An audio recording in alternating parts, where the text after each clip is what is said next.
आज की वीडियो में हम स्टार्ट करेंगे अपना एक नया मशीन लर्निंग एल्गोरिथम जो कि होगा एसवीएम। एसवीएम की अगर फुल फॉर्म की बात करें तो इसे हम बोलते हैं सपोर्ट वेक्टर मशीन्स, राइट। अब देखो, ये भी केएनएन की तरह ही रिग्रेशन भी कर सकती है एज वेल एज क्लासिफिकेशन भी कर सकती है। दोनों प्रॉब्लम्स को इजीली हैंडल कर सकती है ये। बट जो हम इसका मेन यूज करते हैं ना, वो किसके लिए करते हैं हम? क्लासिफिकेशन के लिए। क्लासिफिकेशन इसका क्या है? प्राइमरी यूज है, ठीक है।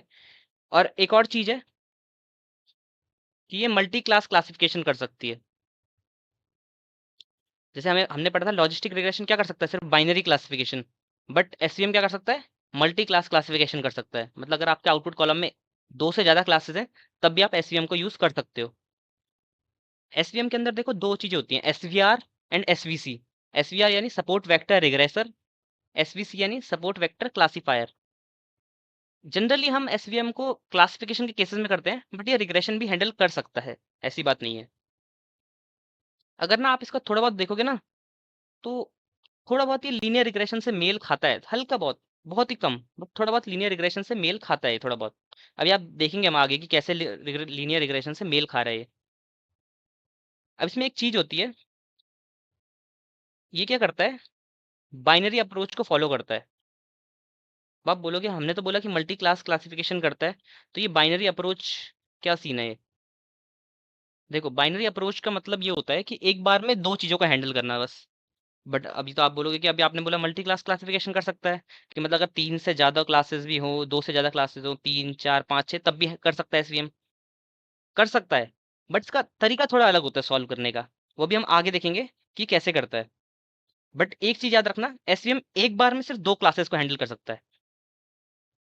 बाइनरी अप्रोच का मतलब है only two classes at a time.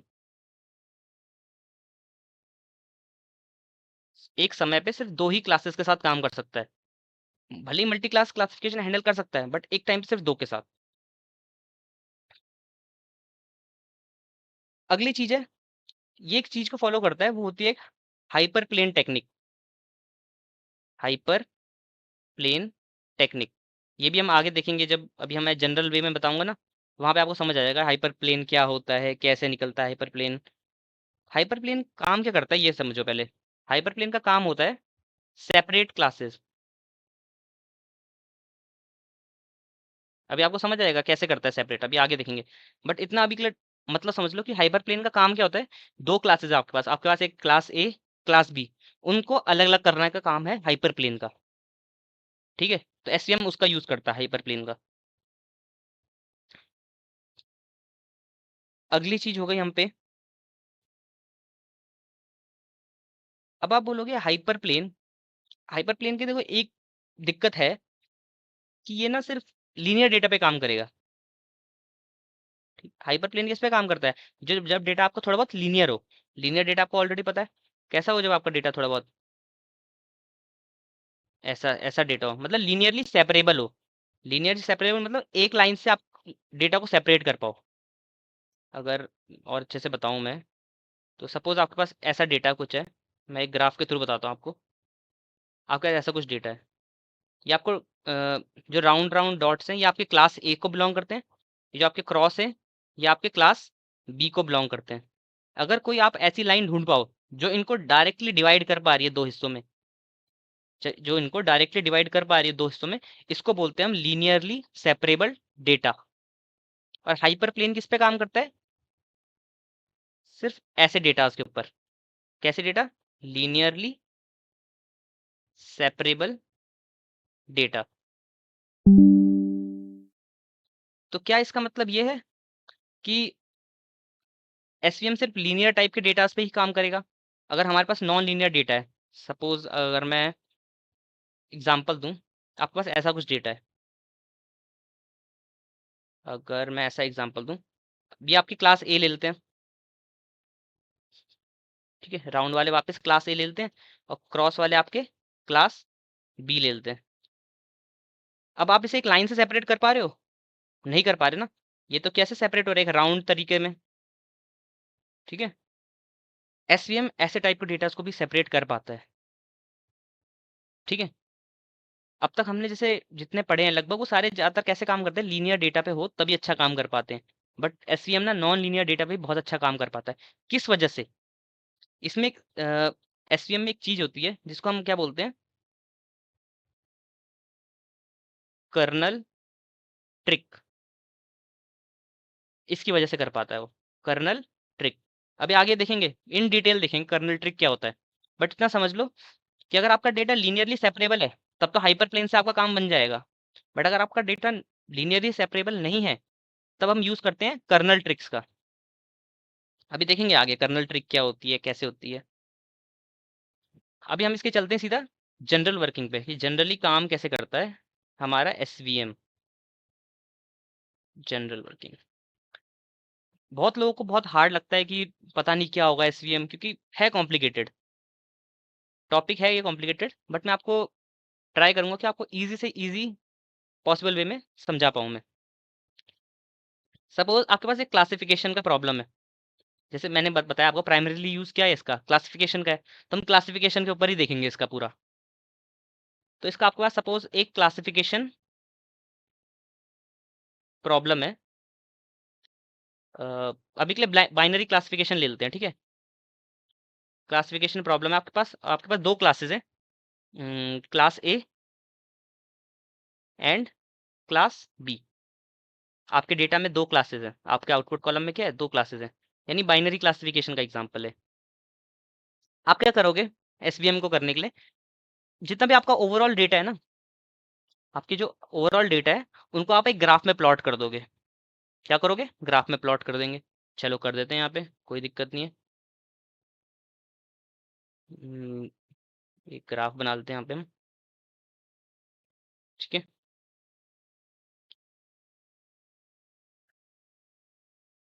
ये आपकी एक्स एक्सेस हो गई, ये आपकी वाई एक्सेस हो गई, और इस पे आप सारे पॉइंट्स को प्लॉट कर दोगे, ठीक है। हमने पॉइंट्स प्लॉट कर दिए। ये जो आप राउंड वाले देख रहे हो, आप क्लास ए को डिनोट कर रहे हैं, ठीक है।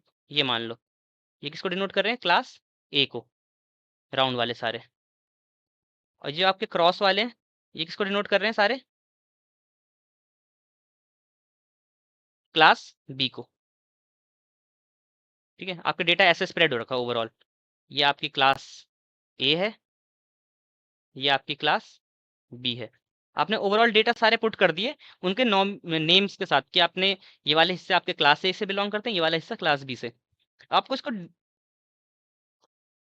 अब इसको सेपरेट करना है। देखो यहाँ पे लीनियरली सेपरेबल डेटा है, तो आप एक हाइपर प्लेन ढूंढोगे। हाइपर प्लेन क्या होता है, एक 2D या 3D में होता है। अभी के लिए यहाँ पे मान लो वो लाइन, एक ऐसी लाइन जैसे लीनियर रिग्रेशन पढ़ी थी, एक बेस्ट फिट लाइन ढूंढते हैं हम। तभी मैंने कहा था ना एक माइनर आएगा आपको लीनियर रिग्रेशन का थोड़ा सा स्वाद इसमें। वही चीज है, आपको एक ऐसी लाइन ढूंढनी है जो इनको क्लियरली सेपरेट कर रही हो। इनको क्या कर रही हो, क्लियरली सेपरेट कर रही हो। ऐसी लाइन ढूंढो। अब वो लाइन क्या होगी, यहाँ से यहाँ से निकाल लेता हूँ वो लाइन को मैं, ठीक है। ये भी मिडल से नहीं जा रही। चलो इसको मान लो कि ये सेंटर से जा रही है, ठीक है। परफेक्टली सेंटर नहीं है बट इसी को मान लो, राइट। ये आपकी क्या है, वो लाइन है, स्ट्रेट लाइन होगी। ये थोड़ी सी मेरे हैंड राइटिंग से कर रहा हूँ तो यहाँ पे थोड़ी कर्व लग रही हो, बट एकदम स्ट्रेट लाइन होगी ये, ठीक है। अब दो लाइनें और बनेंगी इसमें। दो लाइनें कैसे बनेंगी, आपका क्लास ए से सबसे क्लोजेस्ट पॉइंट देखो, क्लास ए से सबसे क्लोजेस्ट पॉइंट देखो इस लाइन के। क्लोजेस्ट पॉइंट कौन सा है, ये वाला पॉइंट दिख रहा है आपको। चलो तो इसको भी प्लॉट कर देते हैं। इसकी तरफ से भी एक लाइन बना दोगे, तो मैं इसको डॉटेड लाइन से दिखा रहा हूँ,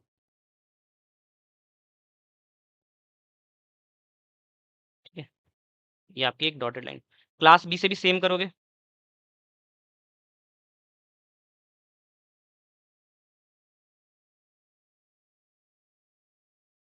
सपोज आपका जो ये वाला एक्स वाला पॉइंट है वो यहाँ पे है, ठीक है। इसके ऊपर लाई कर रहा है ये, क्लोजेस्ट ढूंढना है ना मैं। हम्म, तो ये आपके दो पॉइंट दिख रहे हैं, जो क्लास ए से सबसे क्लोजेस्ट बिलोंग कर रहा है, और जो क्लास बी से सबसे क्लोज बिलोंग कर रहा है, इन्हीं को हम क्या बोलते हैं, इनको क्या बोलते हो आप,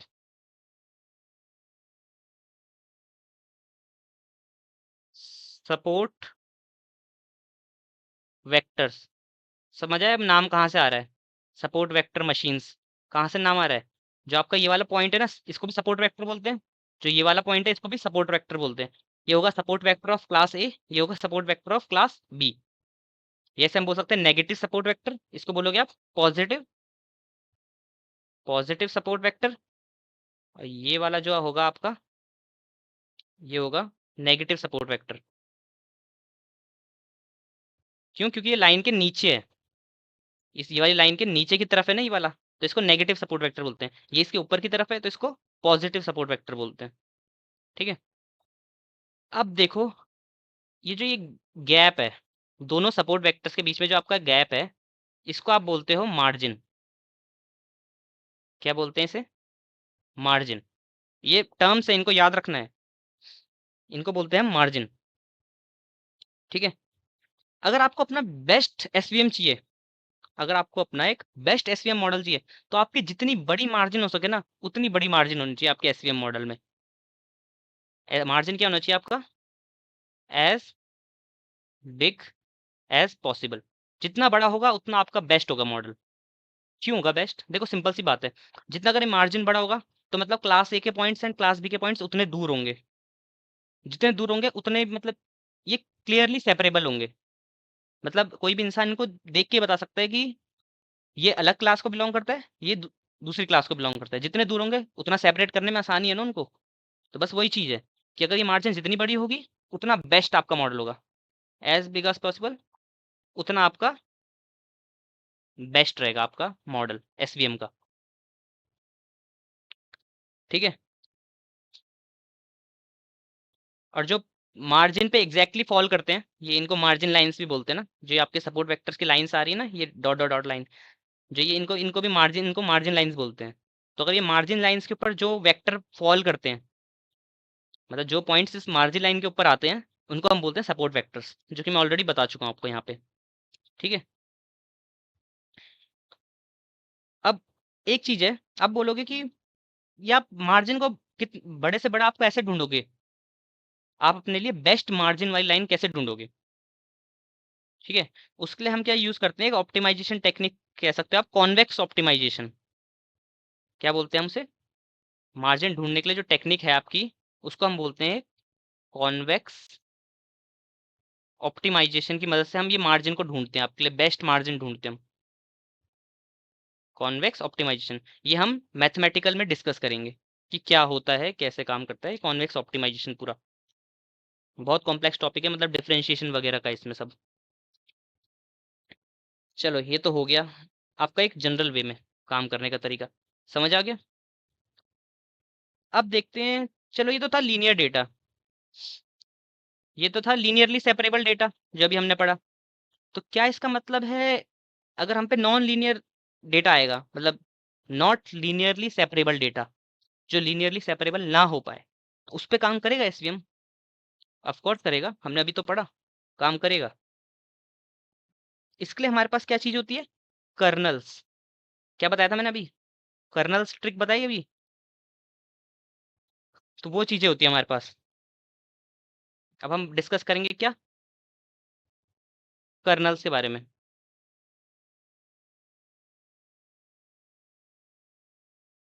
कर्नल्स, ठीक है। अब आपके पास मेनली जो है वो कितने हैं आपके पास, 4 टाइप्स ऑफ कर्नल्स।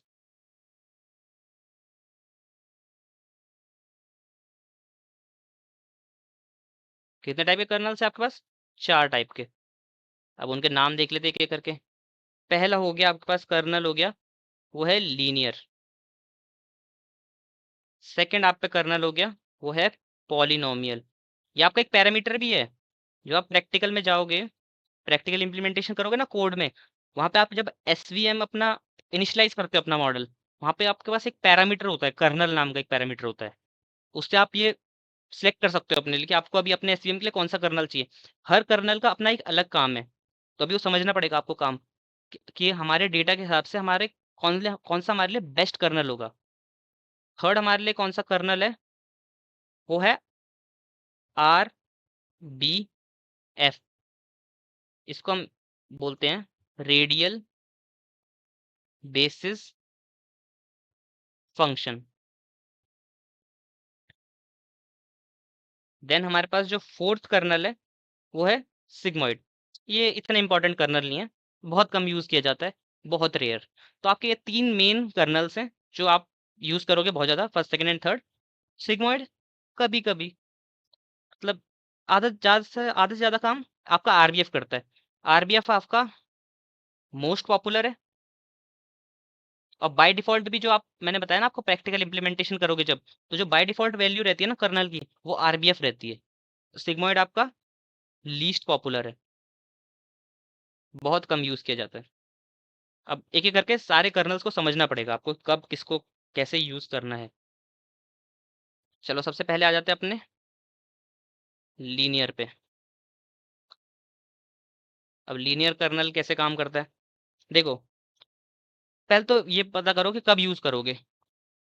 सिंपल सी बात है, जब क्या होगा, डेटा आपका लीनियरली सेपरेबल होगा, जो कि अब तक हम देख रहे थे।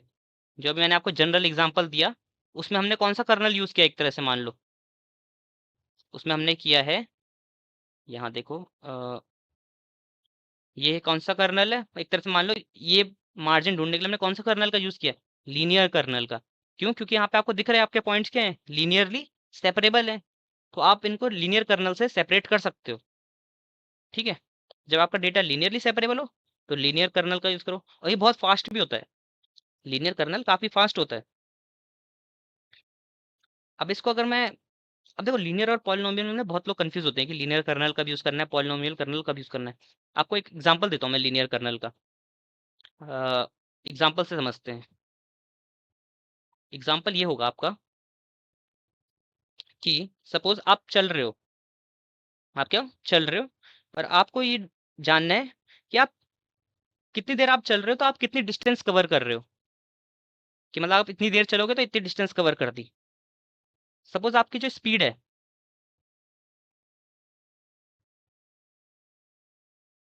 आपकी जो स्पीड है वॉकिंग की, वो है आपकी 2 किलोमीटर पर आवर। 2 किलोमीटर चल रहे हो आप 1 घंटे में। ठीक है, तो 1 घंटे बाद आप कितने किलोमीटर चल गए होगे? 2 किलोमीटर, ऑफ कोर्स। 2 घंटे बाद कितने किलोमीटर चल गए होगे आप? 4 किलोमीटर, राइट। 3 घंटे बाद 6 किलोमीटर। ठीक है, ऐसे ही चलोगे, 4 घंटे बाद 8, 5 घंटे बाद 10, क्योंकि आपकी क्या है, फिक्स है। वॉकिंग की स्पीड क्या है आपकी, फिक्स है, कि मतलब इतने घंटे बढ़ेंगे तो इतनी आपकी डिस्टेंस बढ़ेगी, इतने घंटे बढ़ेंगे तो इतनी आपकी डिस्टेंस बढ़ेगी, फिक्स है आपका, राइट। बट पॉलिनोमियल में थोड़ा अलग होता है, जाएंगे पॉलिनोमियल पे भी पहले अभी इसको देखते हैं लीनियर वाले को। इसका एक चीज होती है, मतलब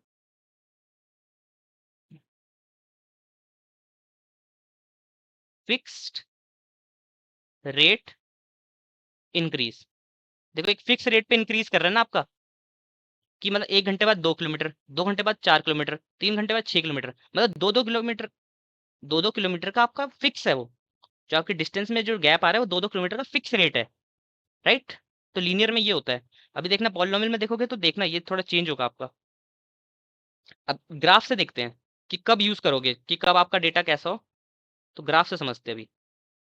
देखो लीनियरली सेपरेबल डेटा तो मैं ऑलरेडी बता चुका हूँ आपको क्या होता है वैसे। सपोज आपका, हमने सारे पॉइंट्स प्लॉट करे, आपका डेटा ऐसा कुछ है, ये आपका ए क्लास है, ठीक है, और ये आपकी बी क्लास है, ये क्रॉस क्रॉस वाले। तो आप देखो लीनियरली सेपरेबल कर पा रहे हो ना एक लाइन के थ्रू, एक लाइन के थ्रू आप इसे सेपरेट कर पा रहे हो। ठीक है, तो अगर आप लाइन के थ्रू एक सेपरेट कर पाओ स्ट्रेट लाइन, लाइन भी नहीं स्ट्रेट लाइन के अगर थ्रू आप सेपरेट कर पाओ, तो आपका क्या होगा, लीनियर कर्नल यूज करोगे आप। अपने डेटा में। चलो ये तो हो गया। सेकंड बात करते हैं अब अपने इम्पोर्टेंट कर्नल की, जो है पॉलिनोमियल। ये भी काफ़ी यूज़ होता है। पॉलिनोमियल कर्नल की बात कर लेते हैं। ये कब यूज़ करना है? जब आपका जो डेटा है ना वो थोड़ा स्लाइटली नॉन लीनियर हो। ज़्यादा नॉन लीनियर ना हो, स्लाइटली, सिर्फ slightly non linear. Non linear separable, मतलब एक लाइन के थ्रू सेपरेट नहीं हो पा रहा, बट इतना भी ज़्यादा नॉन लीनियर नहीं है वो, हल्का फुल्का है नॉन लीनियर सिर्फ। तो अब क्या करोगे? आप पॉलिनोमियल इसका कर्नल का यूज़ करोगे, राइट? या फिर हम एक और चीज़ बोल सकते हैं कि जब आपके इंडिपेंडेंट फीचर्स हैं, जब आपके जो डेटा में फीचर्स हैं, इनपुट फीचर्स, उनके बीच में कैसा रिलेशन हो? पॉलिनोमियल रिलेशन हो। अब आप बोलोगे पॉलिनोमियल रिलेशनशिप क्या होता है? उसको भी हम एग्जांपल समझेंगे। अब देखो, ये लीनियर वाला एग्जांपल अगर अच्छे से समझ आ गया ना, तो अब इस पे बहुत अच्छे से ध्यान देना, क्योंकि इसको समझना थोड़ा सा मुश्किल होता है, बट समझ जाओगे। सपोज आप एक पेपर को फोल्ड कर रहे हो, पेपर लिया आपने, उसको फोल्ड कर रहे हो।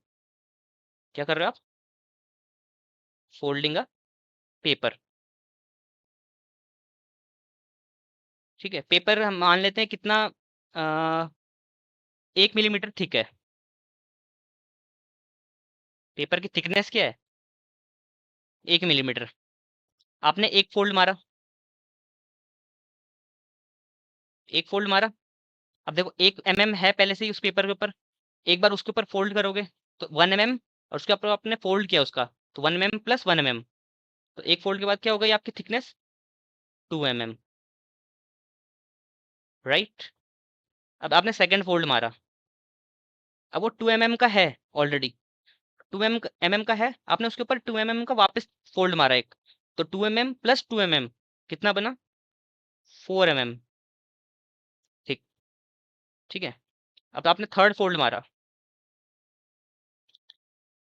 4 mm का वो ऑलरेडी है अब, 4 mm प्लस 4 mm, तो कितना बना? 8 mm।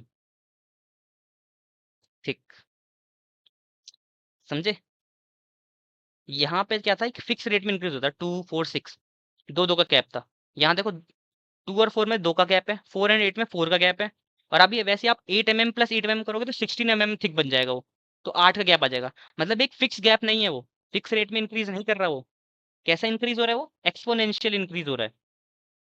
ठीक है, पावर में बढ़ रहा है वो, एक्सपोनेंशियल इंक्रीज हो रहा है वो, तो उसको हम बोलते हैं पॉलिनोमियल रिलेशनशिप।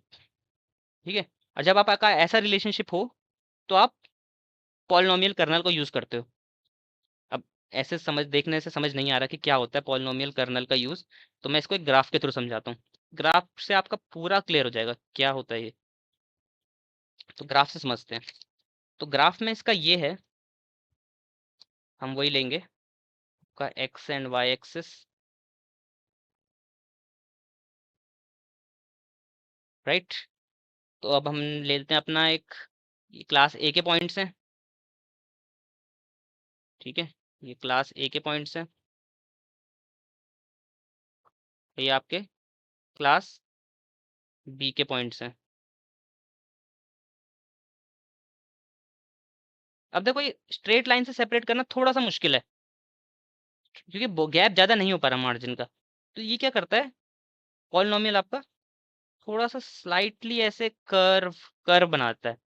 मतलब जब आपके डेटा में जो स्ट्रेट लाइन ना हो और एक थोड़ा कर्व जाके एक बन रही हो ना, जो आपका डेटा देखो लग तो थोड़ा बहुत लीनियर रहा है ये, बट स्लाइटली नॉन लीनियर है। क्यों? क्योंकि देखो क्लास बी के कुछ पॉइंट्स क्लास ए में ओवरलैप कर रहे हैं, क्लास ए के कुछ पॉइंट क्लास बी में ओवरलैप कर रहे हैं। ठीक है, तो अब हमें कैसी चाहिए? कर्व बाउंड्री चाहिए। यहाँ पे तो हमारे पास कैसी थी? एक स्ट्रेट बाउंड्री थी, बट अब हमें कैसी चाहिए? कर्व बाउंड्री चाहिए, थोड़ा सा इनको सेपरेट करने के लिए। जब हमें कर्व बाउंड्री की जरूरत हो अपने लिए, कैसी? थोड़ी सी कर्व बाउंड्री अपने डेटा पॉइंट्स को सेपरेट करने के लिए, तब हम यूज करते हैं पॉलिनोमियल कर्नल का। ठीक है, चलो अब अपना थर्ड कर्नल देखते हैं, जो कि है बहुत इंपॉर्टेंट, बाय डिफॉल्ट कर्नल जो है हमारा आरबीएफ, रेडियल बेसिस फंक्शन। अब ये कब यूज होगा? जब आपका डेटा क्या है, हाईली नॉन लीनियर, मतलब किसी लाइन या कर्व से सेपरेट हो ही नहीं सकता वो, ना किसी लाइन से हो सकता है ना किसी कर्व से हो सकता है, राइट? तब आपका क्या होगा, ये हाईली नॉन लीनियर। जनरली किसके लिए यूज होता है ये? कॉम्प्लेक्स डेटा सेट्स के साथ। कि और एक चीज और बोलता हूँ मैं, कॉम्प्लेक्स डेटा सेट से अगर मैं बात करूँ तो रियल वर्ल्ड डेटा सेट्स की बात कर रहा हूँ मैं, क्योंकि रियल वर्ल्ड डेटा सेट्स में ना बहुत कम चांस होगा कि कोई दो फीचर्स आपके लीनियर डेटा बहुत कम होता है रियल वर्ल्ड डेटा सेट्स में। जनरली आपको नॉन लीनियर डेटा मिलेगा। तो अगर नॉन लीनियर डेटा आपको परफॉर्म करना है तो आपके लिए आरबीएफ कर्नल ही बेस्ट है, क्योंकि रियल वर्ल्ड डेटा सेट्स पे आपका ये ही काम करेगा, आरबीएफ। तभी तो बाय डिफॉल्ट भी वो आरबीएफ को देते हैं आपको, ठीक है, कॉम्प्लेक्स डेटा सेट, या फिर मैं बोल सकता हूँ रियल वर्ल्ड डेटा सेट्स। अब मैंने एक चीज तो बताई थी, मोस्ट पॉपुलर है ज्यादा, बाय डिफॉल्ट तो यही दे रखा है, तो सबसे ज्यादा यूज यही होगा। अब इसका ग्राफ बता देता हूँ मैं, अभी देखना। यहाँ पे मैंने एक चीज बताई थी स्टार्टिंग में, ये वाला ग्राफ, इसको सेपरेट कर सकता है आपका आरबीएफ।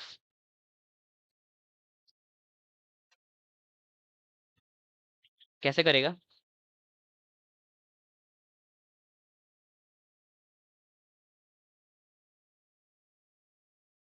ये आपके क्लास ए ले लेते हैं, आपके डॉट डॉट,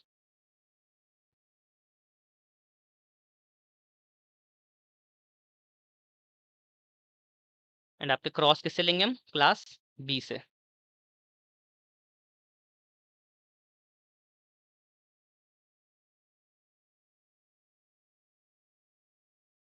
ठीक है, तो ये कैसे सेपरेट कर सकता है? आपकी ऐसी डिसीजन बाउंड्री बना सकता है ये। इनको हम क्या बोलते हैं, डिसीजन बाउंड्री बोलते हैं, ठीक है। ये आपकी कैसी होगी, स्ट्रेट लाइन डिसीजन बाउंड्री। ये आपकी हो गई कर्व डिसीजन बाउंड्री। ये आपकी कैसी हो गई, नॉन लीनियर डिसीजन बाउंड्री। इसका कोई शेप ही नहीं है, मतलब सर्कुलर डिसीजन बाउंड्री आपकी कैसी है ये, सर्कुलर डिसीजन बाउंड्री है।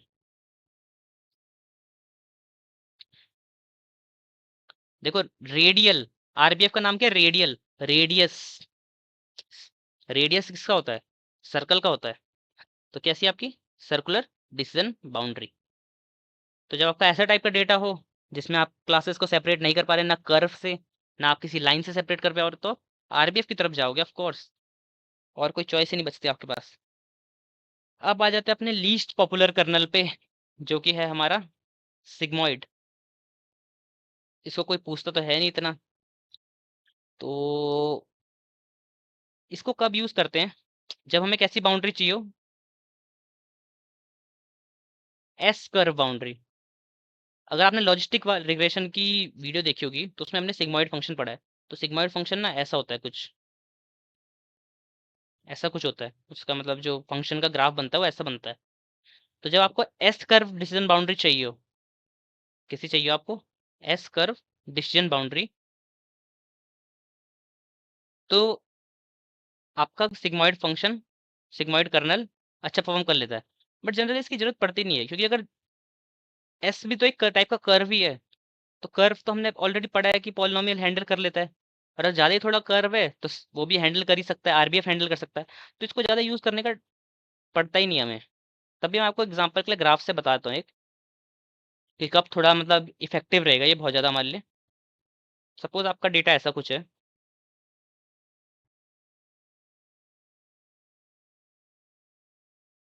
और ये आपका, ठीक है,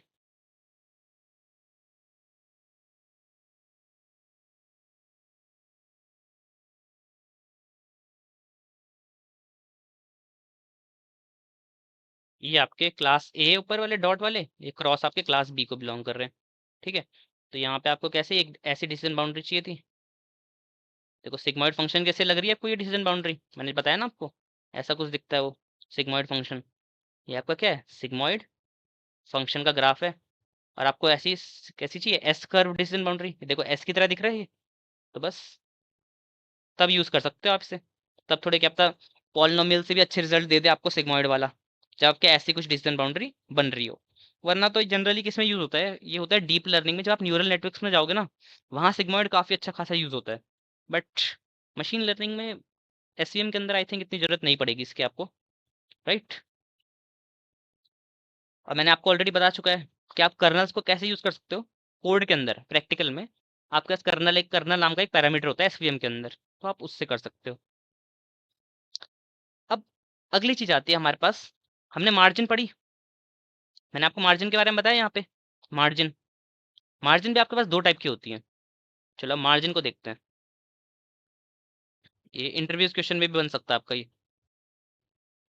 मार्जिन कैसे होती है आपके पास, टू टाइप्स। एक होती है आपके पास हार्ड मार्जिन,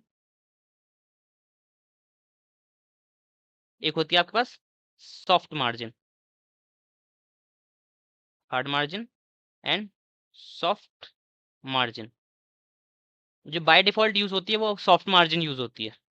क्यों यूज होती है उसका रीजन बताऊंगा मैं भी। इस मार्जिन को यूज करने के लिए आपके आपके पास एक पैरामीटर होता है। मतलब आप बोलना कि चाहो कि अगर मेरे को कोड में मेरे को कब पता चलेगा कि मेरे को हार्ड मार्जिन लगानी है, तो मुझे सॉफ्ट मार्जिन लगानी है। तो आपके पास एक पैरामीटर होता है सी नाम का। प्रैक्टिकल में जाओगे ना एसवीएम के, तो आपके पास एक सी नाम का पैरामीटर होता है। उससे आप अपनी मार्जिन सेट कर सकते हो कि आपको हार्ड मार्जिन चाहिए या सॉफ्ट मार्जिन चाहिए। खैर वो हम हाइपर पैरामीटर में डिस्कस कर लेंगे, तो अभी बस समझ लेते हैं क्या होते हैं ये दोनों।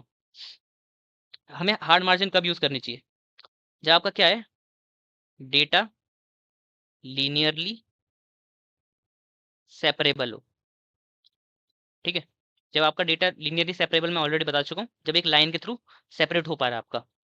और जब आपका नॉन लीनियर सेपरेबल हो, मतलब लीनियरली सेपरेबल ना हो, तो आप करोगे सॉफ्ट मार्जिन का यूज। और मैंने आपको बताया रियल वर्ल्ड डेटा सेट्स कैसे होते हैं, जनरली कैसे होते हैं, नॉन लीनियर होते हैं।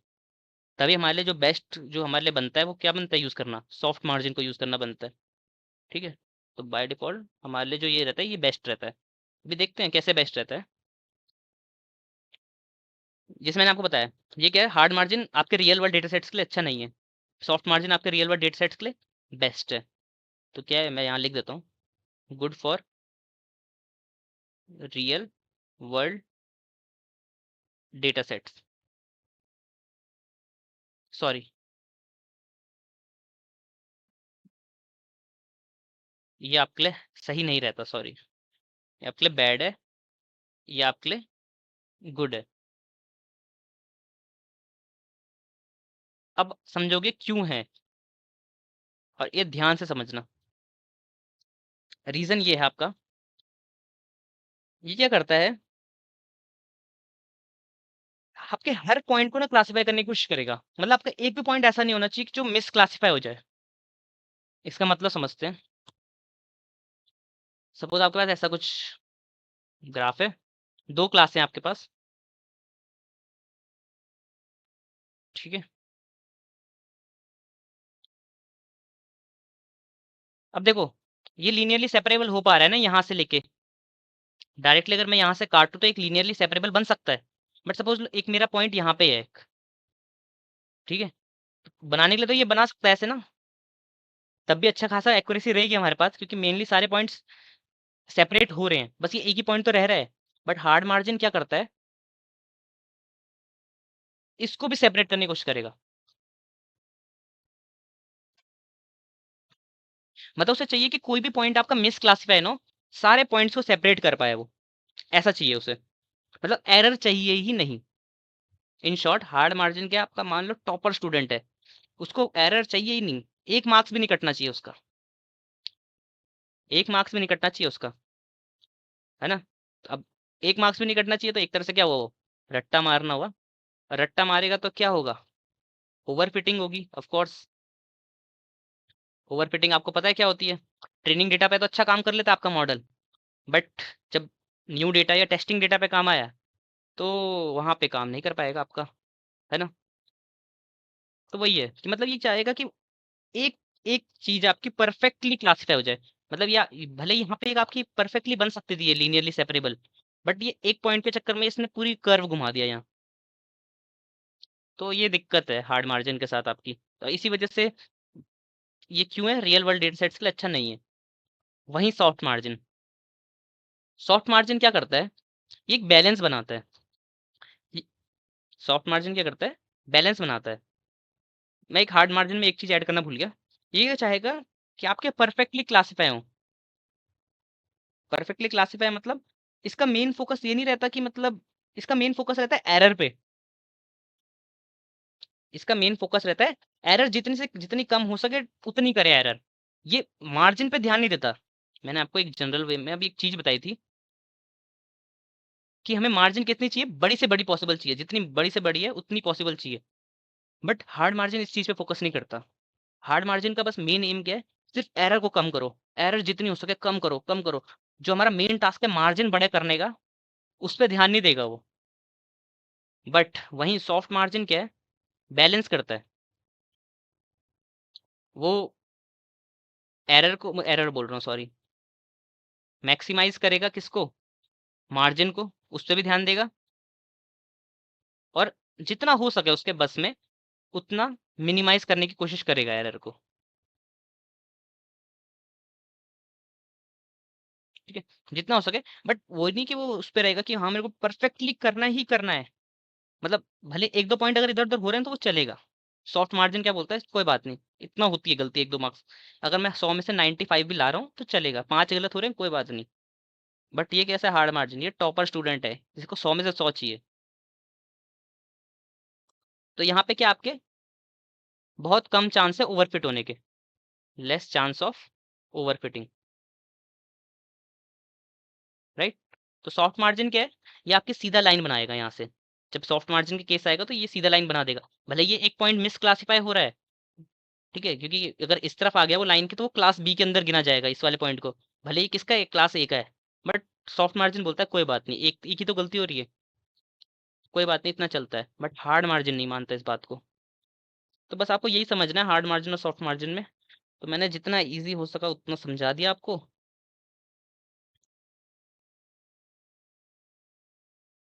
राइट। अब ये तो हो गई मार्जिन की बात, और मैंने आपको बता दिया मार्जिन सेट करने के लिए आपके पास कौन सा पैरामीटर है, सी। अब मैंने एक और चीज बताई थी आपको कि एसवीएम में क्या होती है, एक बाइनरी अप्रोच होती है। बाइनरी अप्रोच के बारे में बात करते हैं अब। बाइनरी अप्रोच, भाई बाइनरी अप्रोच क्या है, मैंने वहां पे एक चीज बताई थी ना कि हम, मैंने एक तरफ तो बोला कि मल्टी क्लास क्लासिफिकेशन कर सकता है, दूसरी तरफ मैंने बोला कि बाइनरी अप्रोच है। तो अगर मेरे पे दो, अब तक तो मैंने चलो दो क्लासों वाले आपको एग्जांपल दिए सारे कि क्लास ए क्लास बी सेपरेट कर रहे हैं। मेरे पे क्लास 3 आ गई, क्लास 4 आ गई, क्लास 5 आ गई, 5 6 कैटेगरी है मेरे को, अब उनको मेरे को सेपरेट करना है। तो कैसे करेगा, एक चीज याद रखना, एक टाइम पे एसवीएम सिर्फ दो के साथ ही हैंडल कर सकता है। ठीक है, तो उसको हैंडल करने के लिए एसवीएम के पास दो टेक्निक्स और हैं। बाइनरी अप्रोच में तो आपके पास दो टेक्निक्स हैं। आप, एक है आपके पास, क्या है हमारे पास, टू टेक्निक्स, और इनको भी ध्यान से समझना। पहली है आपकी, इसे हम बोलते हैं OVA, या फिर हम ऐसे बोल सकते हैं वन वर्सेस ऑल। इसको एक और दूसरे नाम से फेमस है ये, OVR, वन वर्सेस रेस्ट। एक ही बात है, वन वर्सेस ऑल या वन वर्सेस रेस्ट, एक ही चीज को बोलते हैं वो। ठीक है, ये तो चलो आ गया आपका एक अप्रोच। अगली अप्रोच आपके पास है OVO, ओवो। ओवो मतलब वन वर्सेस वन। वैसे नाम से आपको थोड़ा बहुत पता चल गया हो कि काम कैसे करने वाले हैं, बट फिर भी हम अभी एग्जाम्पल से समझेंगे ताकि कोई डाउट रहे ही ना। और कल को अगर कोई पूछे आपको तो आप इजीली बता पाओ कि क्या होते हैं ये OVR एंड ओवो। सपोज आपके पास एक क्लासिफिकेशन का प्रॉब्लम दे रहा हूँ मैं आपको। आपके पास इस बार तीन क्लासें हैं, आपके पास तीन क्लासें हैं, रेड ग्रीन ब्लू। आपको मतलब कलर प्रिडिक्ट करना है। आपके पास इनपुट कॉलम्स हैं, आपको आउटपुट में कलर प्रिडिक्ट करना है, या तो वो कलर रेड होगा, या वो ब्लू होगा, या आपका ग्रीन होगा। तो ये ओवीआर में कैसे होगा, ओवीआर ट्रेन कैसे करेगा, पहले पहले इसके ट्रेनिंग फेज देखते हैं, प्रिडिक्शन बाद में देख लेंगे। पहले इसका ट्रेनिंग फेज देखते हैं। तो ओ ओवीआर क्या करेगा, आपके तीन क्लासीफायर ट्रेन करेगा। क्या करेगा, 3 क्लासिफायर ट्रेन करेगा। पहला क्लासिफायर आपका होगा, आपका जो होगा classifier 1।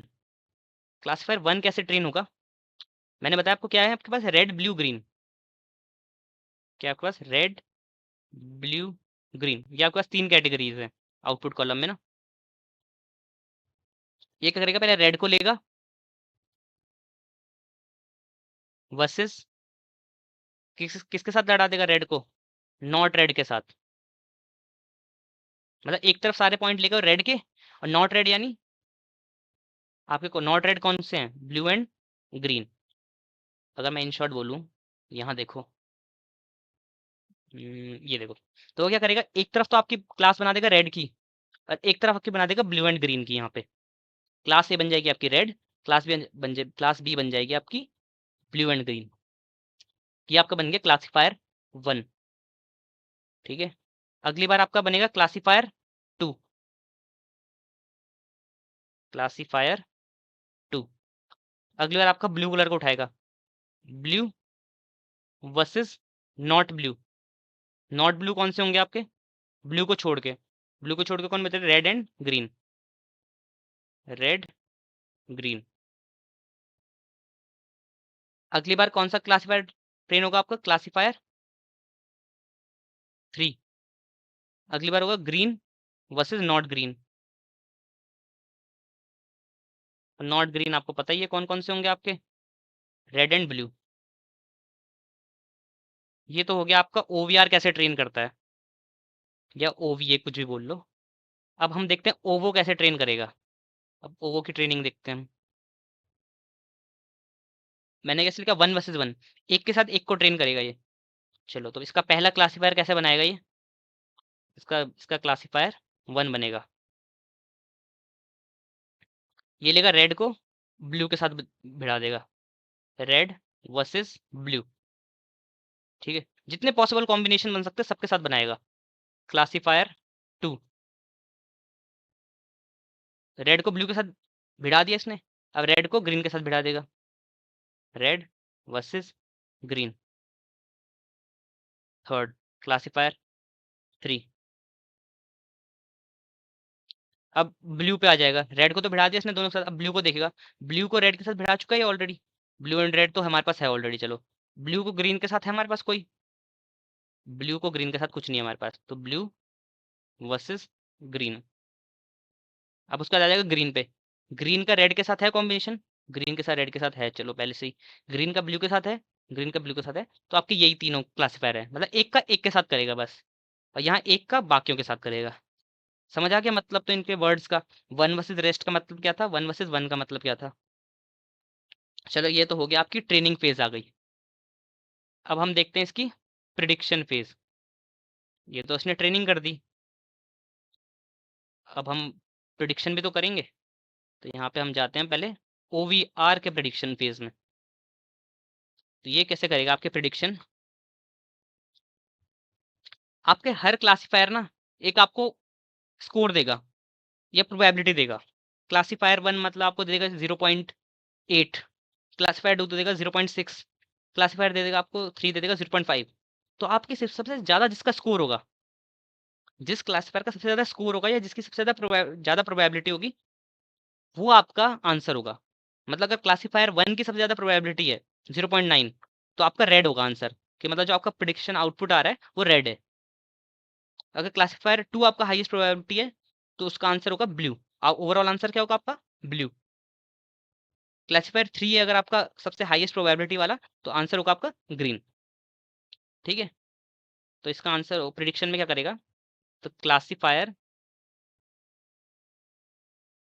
With highest score, score की जगह हम एक और चीज बोल सकते हैं कि प्रोबेबिलिटी के टर्म्स में देता है ना ये। चलो, ये तो हो गई ओवीआर की बात। अब इसकी बात कर लेते हैं प्रिडिक्शन की, ओवीओ 1 वर्सेस 1। ये कैसे प्रिडिक्शन करेगा, हर क्लासिफायर अपना एक आउटपुट देगा, हर क्लासिफायर अपना एक आउटपुट देगा। मतलब मान लो आपका क्लासिफायर 1 ने बोला रेड, क्लासिफायर 2 ने बोला रेड, क्लासिफायर 3 ने बोला ब्लू। अब मेजोरिटी किसके पास है? Red red blue. क्लासिफायर 1 अपना एक आंसर देगा, रेड और ब्लू में कंपेयर करेगा, वो बोलेगा रेड है विनर। क्लासिफायर 2 बोलेगा रेड वर्सेस ग्रीन में रेड है विनर। क्लासिफायर 3 बोलेगा ब्लू वर्सेस ग्रीन में ब्लू है विनर। तो आपके पास 3 आउटपुट है, रेड रेड ब्लू। अब आप इसमें वोटिंग करोगे, वोटिंग में किसके पास ज़्यादा वोट्स हैं? रेड के पास ज़्यादा वोट्स हैं, रेड जीत जाएगा आपका। तो ओवरऑल आंसर आपका क्या होगा? रेड होगा। तो यहाँ पे क्या होने वाली है आपकी? आपकी होगी यहाँ पे वोटिंग, वोटिंग प्रोसेस। इसका क्या आंसर होता है कि majority wins, majority is the output.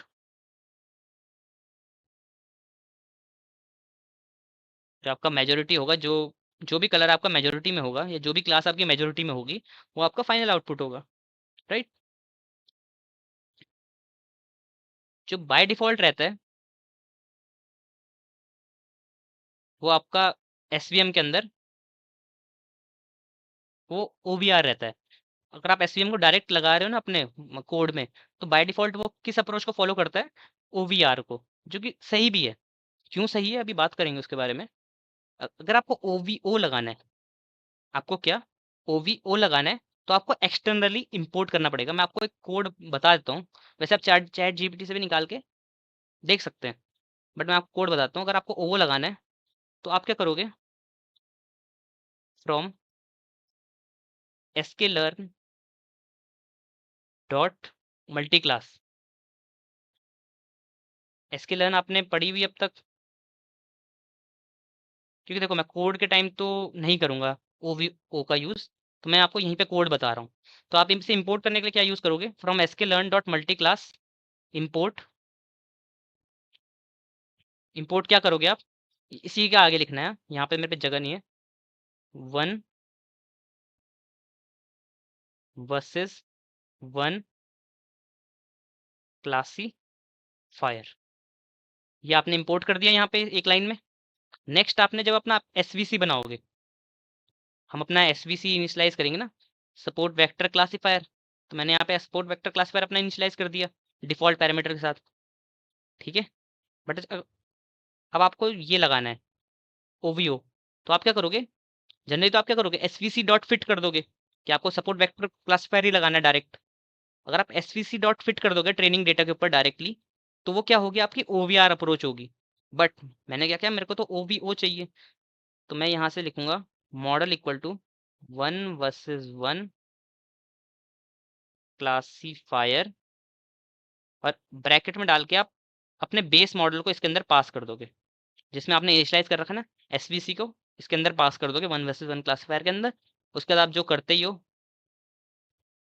Model dot fit वगैरह, मतलब अपने एक्स ट्रेन वगैरह पे, एक्स ट्रेन वाई ट्रेन के ऊपर, और बाकी जो आपके होते ही हैं स्टेप, ऑलरेडी आप पिछले वीडियोस में इतनी बार देख चुके हो, इतने सारे एमएल हम ऑलरेडी पढ़ चुके हैं, तो आपको फिटिंग वगैरह तो आ गई होगी कैसे करते हैं।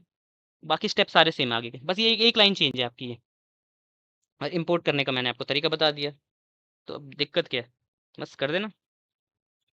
अगर आप directly SVC equal to SVC करते इनिशियलाइज करते, इस लाइन को हटा दो अभी के लिए एक बार की, मानो कि ये लाइन एग्जिस्ट नहीं करती सेकंड वाली, और आप यहाँ पे लिखते SVC dot fit X train Y train, तो आपका कौन सा अप्रोच होती है? ओवीआर, जो कि हम करेंगे अपने कोड में, यही करेंगे जो बाय डिफॉल्ट रहती है। बट अगर आपको वन वर्सेस वन क्लासीफाई लगाना है, तो आपको पहले ये इंपोर्ट करना है मल्टी क्लास से, देन हम इसको जो अपना एसवीसी है उसको एक बार इसके अंदर पास कर देंगे अपना, जो हमने इनिशियलाइज किया उसको एक बार वन वर्सेस वन के अंदर पास कर देंगे, और फिर उसको एक जिस हमने वेरिएबल में स्टोर किया है उसके ऊपर फिट करेंगे, तो आपको मिलेगा अपना वन वर्सेस वन क्लासीफायर वाला मॉडल, राइट। अब ये बात कर लेते हैं कि कब किसको यूज करना है।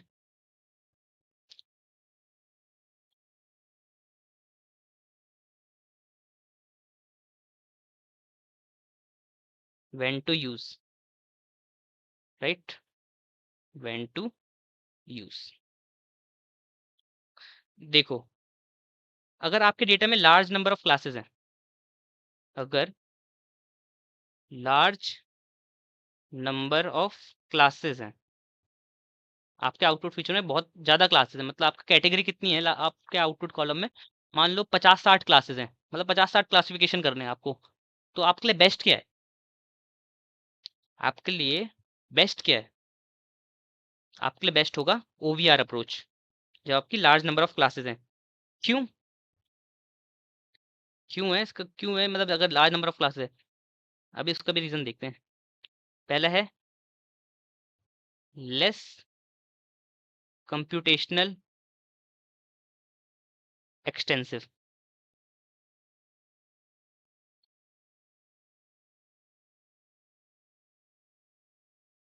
ठीक है, और जब ये OVO को कब यूज करना है, जब आपका स्मॉल नंबर ऑफ क्लासेस हैं।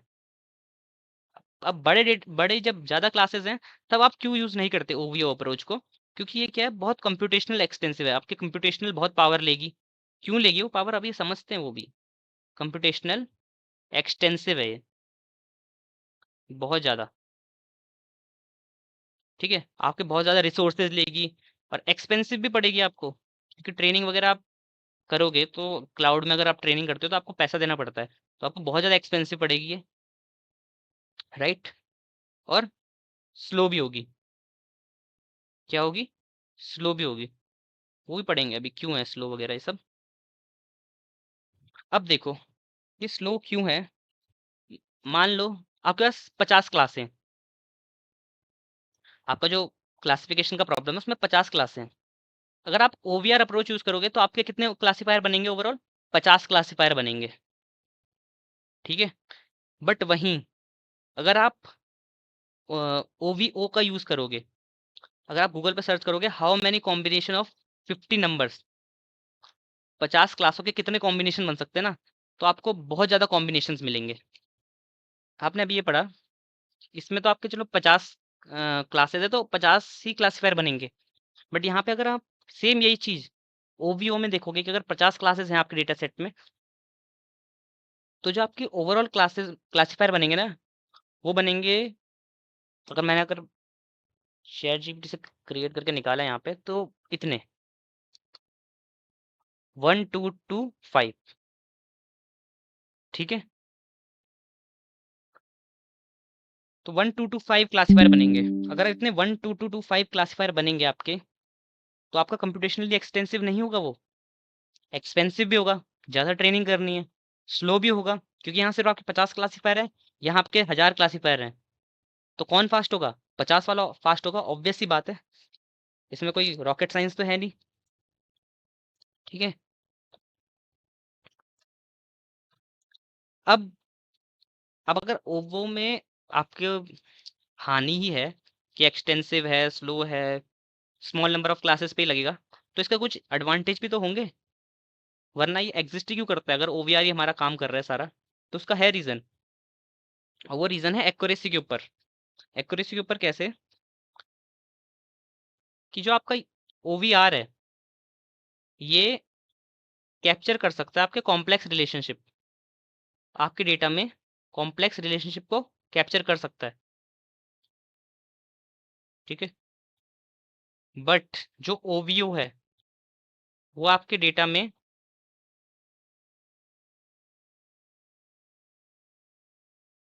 हद से ज्यादा कॉम्प्लेक्स रिलेशनशिप भी कैप्चर कर सकता है विद ग्रेटर एक्यूरेसी, ज्यादा एक्यूरेसी के साथ कैप्चर कर सकता है आपके डेटा में से पैटर्न्स को। पैटर्न्स की बात की जा रही है, रिलेशनशिप निकालना, अगर पैटर्न्स की बात कर रहा हूँ मैं यहाँ पे। एग्जांपल देता हूँ, एग्जांपल से समझाते हैं आपको। इमेज क्लासिफिकेशन का एग्जांपल लेते हैं हम। ठीक है, एग्जांपल किस चीज़ का लेंगे, इमेज क्लासिफिकेशन का। सपोज आपके पास इमेजेस आपको सेपरेट करनी है, आपके पास दो क्लासेस है इमेज में, कौन कौन सी, कैट एंड डॉग। अब आपको पता है कैट काफी हद तक अलग दिखती है, डॉग काफी हद तक अलग दिखता है, मतलब दोनों में काफी हद तक डिफरेंस है ना।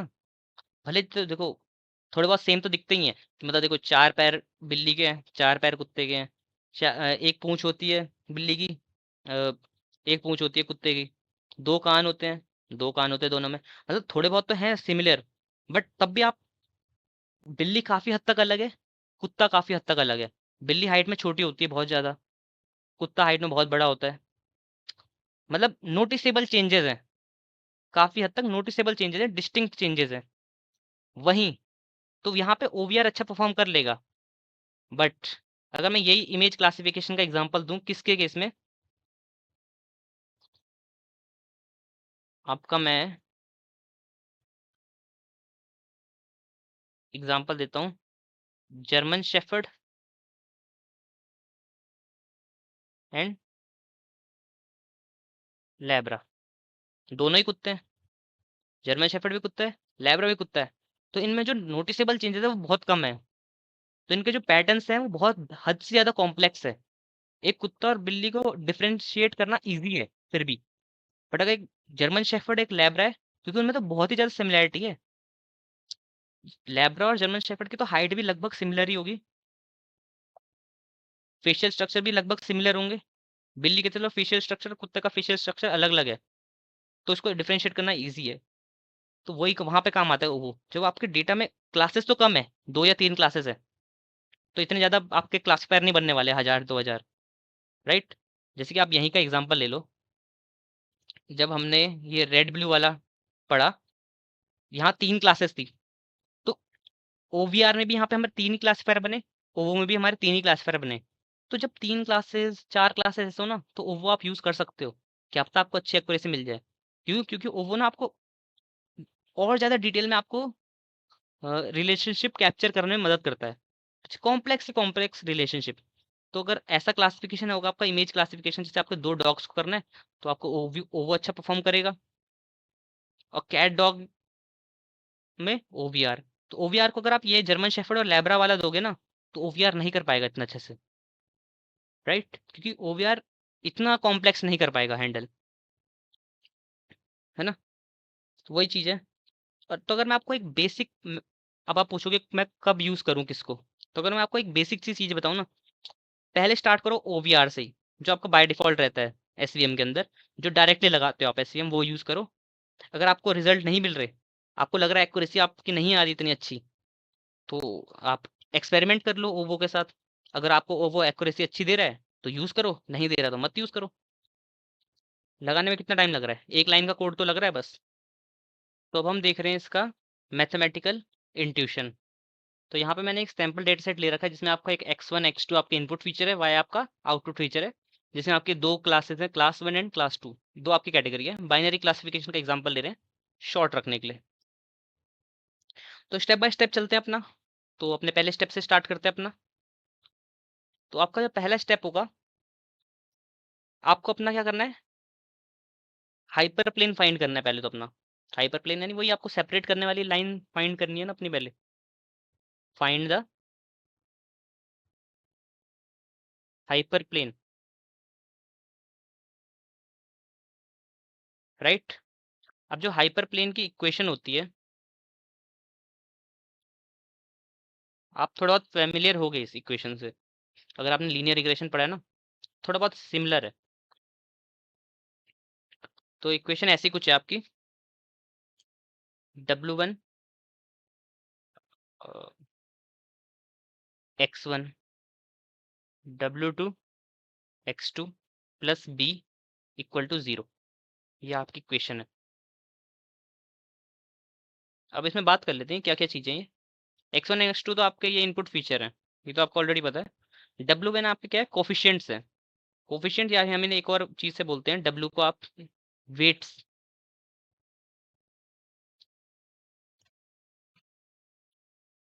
वेट्स, और मैंने बोला एक और नाम है इनका कोफिशियंट्स। लीनियर रिग्रेशन में पढ़ा था ना, b1 x1 b2 x2, लग रहा है सिमिलर, लग रहा है थोड़ा बहुत, वही चीज है वो। और इसमें b क्या है, इसमें जो ये b लिखा है लास्ट में, इसे क्या बोलते हैं, बायस। बायस भी आप ऑलरेडी देख चुके हो, बायस को एक और नाम से बोला जाता है intercept, B not. Linear regression पढ़ा था, बी नॉट करके कुछ, वही चीज है ये बायस। और इक्वल टू 0 कर दिया हमने। तो देखो सिमिलर है ना, लीनियर रिग्रेशन का थोड़ा थोड़ा टच आ रहा है लीनियर रिग्रेशन का। तो ये तो हो गई, चलो हाइपर प्लेन की आपकी इक्वेशन, ये कोई दिक्कत नहीं है इसमें। अगला स्टेप, सेकंड स्टेप होगा हमारा डिटरमाइन मार्जिन। मार्जिन अपनी बनाओ, मार्जिन की क्या होगी, मार्जिन आपकी, मार्जिन का एक फॉर्मूला होता है। देखो हमें क्या पता है, हमें मार्जिन को जितना बड़ा हो सके करना है। जनरल वे में मैंने स्टार्टिंग में बताया था, मार्जिन को क्या करना होता है हमें, मैक्सिमाइज करना होता है जितना हो सके, ताकि वो क्लियरली सेपरेट हो पाए। तो पहले मार्जिन तो निकालनी पड़ेगी ना। मार्जिन का फॉर्मूला क्या होगा हमारा, मार्जिन का जो फॉर्मूला होता है ये याद रखना, पूछ सकते हैं इंटरव्यू में, 2/W। अब ये W क्या है यहाँ पे, ये W क्या है, जो ये आपका ये W है, इसका मतलब ये है W1 का स्क्वायर, W2 का स्क्वायर। ये आपके W1 W2 है, इनको अगर आप स्क्वायर कर दोगे जो वैल्यू आएगी ना वो लिखनी है इसके अपॉन में। इसको ये इससे डिनोट करते हैं हम, इस पूरे ओवरऑल को इससे डिनोट करते हैं, राइट। अब इसमें एक चीज है, ध्यान से समझना इस चीज को, जो हम ये मार्जिन को मैक्सिमाइज कर रहे हैं ना, जो हम इस मार्जिन को मैक्सिमाइज कर रहे हैं, हम इसको एक चीज का इक्वल ले सकते हैं। समझाता हूँ इसको भी। आपका एक वो फॉर्मूला होता है, या इसको हम बोल सकते हैं एक फंक्शन होता है, 1/2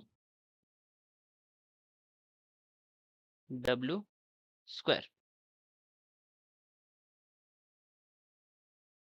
ठीक है, इसको क्या करना होता है हमें, मिनिमाइज। अब देखो थोड़ा बहुत सिमिलर लग रहा है, यहाँ पे 2 ऊपर है, यहाँ पे 2 नीचे आ गया, ठीक है, लग रहा है ना थोड़ा बहुत सिमिलर। तो वही बात है कि आप मार्जिन को मैक्सिमाइज करो, या आप इस वाले जो ये आपकी इक्वेशन आई है, या जो आपका ये फंक्शन आया है, इसको मिनिमाइज करो, एक ही बात है, दोनों से आपका सेम फायदा होगा। अगर आप इसको मिनिमाइज कर पाओगे ना, ये आपका जो ये वाला फंक्शन है, इसको अगर जितना मिनिमाइज कर पाओगे ना, उतनी आपकी मार्जिन बढ़ जाएगी, उतनी आपकी मार्जिन मैक्सिमाइज हो जाएगी। ठीक है, कोरिलेटेड है एक दूसरे से ये दोनों चीजें। इस W का मतलब भी वही है जो यहाँ के अंदर है, राइट। और ये जो आपका ये फंक्शन है ना, ये जो आपका ये फंक्शन है, इसको हम बोलते हैं, अगर मैंने स्टार्टिंग में बताया हुआ मे बी, कॉन्वेक्स ऑप्टिमाइजेशन। मैंने बताया था ना, मार्जिन ढूंढने के लिए हम कुछ ऑप्टिमाइजेशन का यूज करते हैं, प्रॉब्लम, इसको मिनिमाइज करना होता है हमें। डिटेल में देखेंगे कॉन्वेक्स ऑप्टिमाइजेशन प्रॉब्लम क्या होती है, कैसे काम करती है, सब देखेंगे अभी। ठीक है, ये तो चलो आपका हो गया कॉन्वेक्स ऑप्टिमाइजेशन प्रॉब्लम। अब हमें देखना है अपने क्लास 1 के लिए, पहले क्लास 1 के लिए देख लेते हैं। आपकी 2 इक्वेशन बनेंगी, पहले आपकी बनेगी W1 X1 plus W2 X2 plus बायस B, ये बनेगा आपका ग्रेटर देन इक्वल टू 1। ये दो चीजें याद रखना, ग्रेटर देन इक्वल टू 1। अब क्लास 2 के लिए उल्टा कर दोगे, क्लास 2 के लिए उल्टा कैसे, W1 X1 W2 X2 plus B, यहाँ तक सेम है, साइन उल्टा कर दो और 1 की जगह -1 कर दो, 2 इक्वेशन बनेगी।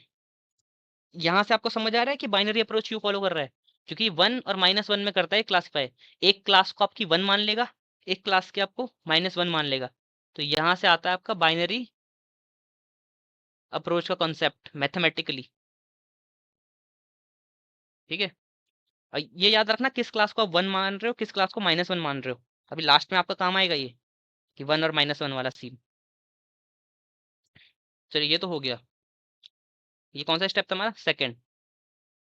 अब अपने चलते हैं थर्ड स्टेप पे। अब हमें क्या अपनी सॉल्व करनी है, ये हमारी कॉन्वेक्स ऑप्टिमाइजेशन प्रॉब्लम है, इसको सॉल्व करेंगे ना, सॉल्व करना मतलब इसको मिनिमाइज करना है, इसको क्या करना है हमें, सॉल्व करना है या मिनिमाइज करना है, सॉल्व, या फिर हम बोल देते हैं minimise optimisation problem, optimisation problem. चलो तो अब सॉल्व करते हैं इसे। अब देखो मैं इसके ना एकदम डिटेल्स में नहीं जाने वाला, क्योंकि डिटेल्स में ना बहुत ज़्यादा है और इतना नहीं पूछता कोई इंटरव्यू में। आपको स्टैटिस्टिशियन या मैथमेटिशियन तो होनी कि आपको पीएचडी में इसको रिसर्च वगैरह करनी है, आपको बस बेसिक पता होना चाहिए, ताकि आप डेटा साइंस के, क्योंकि आप डेवलपिंग रोल की तरफ टारगेट कर रहे हो, आप कोई मैथमेटिशियन रोल की तरफ नहीं कर रहे कि आपको इन डेप्थ मैथमेटिक्स पता हो उस चीज़ की। अगर आपने जनरल वर्किंग भी पढ़ी है ना उसकी, मोर देन इनफ होती है वही चीज़ वैसे तो। बट फिर भी आपको मैथमेटिकल थोड़ी बहुत चीज़ें पता होनी चाहिए। जैसे कि ये हो गया कि मैंने ये आपको बताया बाइनरी अप्रोच कहाँ से आ रही है, कॉन्वेक्स ऑप्टिमाइजेशन प्रॉब्लम क्या होती है, इसका फंक्शन क्या होता है। तो ये आपको मैथमेटिकल कुछ कुछ चीज़ें पता होनी चाहिए, पूछा जा सकता है ये। तो इसको सॉल्व किया जाता है। तो इसमें देखो कॉम्प्लेक्स मैथमेटिक्स है, तो मैं आपको सिंपल इजी टर्म्स में तोड़ तोड़ के बताता हूँ कि असल में होता क्या है अंदर। मैं मैथमेटिकली सॉल्व करके बताने नहीं वाला यहाँ पे, मैं आपको तोड़ तोड़ के बताता हूँ कि असल में क्या होता है यहाँ पे। ब्रेक करके बताते हैं हम। पहला स्टेप, इनको ए बी से डिनोट कर लेते हैं। सबसे पहले आप किसका यूज करते हो, हम करते हैं लैंग रेंज मल्टीप्लायर। अगर किसी ने मैथ्स पढ़ी होगी थोड़ी बहुत तो उनको पता होगा क्या होते हैं, बट अगर नहीं भी पढ़ी तो बस समझ लो क्या होता है ये। तो हम क्या किसका यूज करते हैं, लैंग रेंज मल्टीप्लायर्स।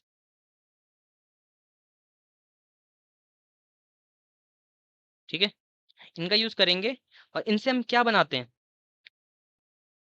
इनसे हम बनाते हैं, ये क्या फॉर्म करती है हमारी, लैंग रेंजियन फंक्शन। हमने लैंग्रेंजियन मल्टीप्लायर का यूज किया और से हमने लैंग्रेंजियन फंक्शन क्रिएट कर दिया।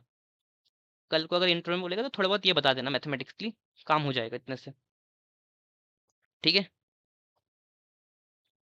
अब यहाँ यूज कर, यहाँ देखना, यहाँ पे एक चीज होती है अल्फा। अल्फा करके चीज होती है आपके लैंग्रेंजियन फंक्शंस के अंदर। ये आपके अल्फा क्या होते हैं, ये अल्फा ही आपके लैंग्रेंज मल्टीप्लायर होते हैं। ठीक है, जो मैंने बताया ना हम लैंग्वेज मल्टीप्लायर्स का यूज करते हैं, तो लैंग्वेज मल्टीप्लायर्स को हम किस चीज से डिनोट करते हैं, अल्फा से। याद रखना इस चीज को, अभी अल्फा का भी बहुत बड़ा रोल है, अभी आगे जाएंगे ना, बहुत बड़ा रोल है। तो हम ये कर क्या रहे हैं, ऑप्टिमाइजेशन प्रॉब्लम, हमारा मेन गोल क्या है, हमारा मेन गोल है कि अपनी इक्वेशन के लिए W1 ढूंढना, W2 ढूंढना एंड बायस ढूंढना, ये हमारा मेन गोल है। लीनियर रिग्रेशन में भी आपने पढ़ा था ना, B1 ढूंढना, B2 ढूंढना एंड B0 ढूंढना। बट वहां तरीका अलग है, यहाँ तरीका अलग है, याद रखना। चलो, तो यहाँ अल्फा तक आ गई थी बात हमारी। सेकंड स्टेप चलते हैं अपने। अब हमारे पास एक चीज आएगी, डुअल प्रॉब्लम। अब हमें क्या करनी है, compute dual problem, dual problem solve करनी है।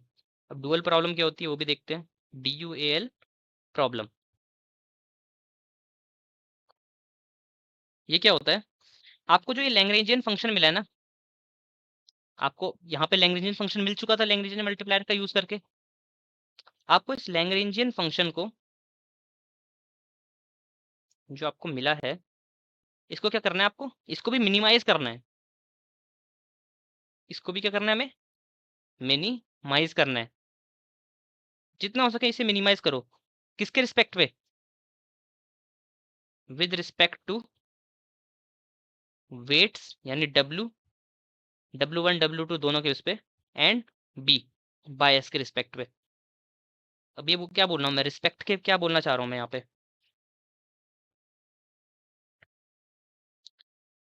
देखो W एंड B के हिसाब से तो आप मिनिमाइज करोगे, बट आप मैक्सिमाइज भी करोगे इसे। मैक्सिमाइज किसके रिस्पेक्ट पे करोगे आप, अल्फा के रिस्पेक्ट में। पढ़ा यहाँ पे हमने अल्फा, मतलब अल्फा के रिस्पेक्ट में तो आप जितना हो सके इस लैंग्वेजियन फंक्शन को बढ़ाओगे, बट वेट्स एंड बायस के रिस्पेक्ट में आप इसे घटाओगे। मैं ये वाला स्टेप और अच्छे से बताता हूँ अभी आपको। अ, ये वाला जो मैंने बताया ना अभी, ये घटाने वाला स्टेप, मैक्सिमाइज करने वाला तो आपको पता है, मिनिमाइज वाला देखना भी। मिनिमाइज करने के लिए क्या यूज करते हैं हम यहाँ पे यूज करेंगे डिफरेंशिएट का, डिफरेंशिएशन का यूज करेंगे। मतलब इन शॉर्ट में क्या बोलना चाह रहा हूँ, अगर मैं मिनिमाइज करने की बात कर रहा हूँ ना वहां पे, तो आप क्या करोगे, डिफरेंशिएट कर दोगे, डिफरेंशिएट करोगे लैंग्रेंजियन फंक्शन को। लैंग्रेंजियन फंक्शन को मैं एल से डिनोट कर रहा हूँ, एल को विद रिस्पेक्ट टू डब्ल्यू, पहले डब्ल्यू के रिस्पेक्ट में डिफरेंशिएट करोगे, देन उसके बाद डिफरेंशिएट कर दोगे उसको किसके रिस्पेक्ट में, डिफरेंशिएट एल यानी Lagrangian function with respect to B. और डिफरेंशिएट अगर आप किसी की चीज के रिस्पेक्ट पे करते हो तो वो क्या होता है, पार्शियल डेरिवेटिव्स। पार्शियल डेरिवेटिव्स नहीं पता तो मेरी प्लेलिस्ट में वीडियो होगी डिफरेंशिएशन नाम की, उसमें जाओ, पार्शियल डेरिवेटिव्स को समझो। और ठीक है, आपने डिफरेंशिएट कर दिया और डिफरेंशिएट करने के बाद क्या हो जाएंगे आपको, मिनिमाइज हो जाएगा।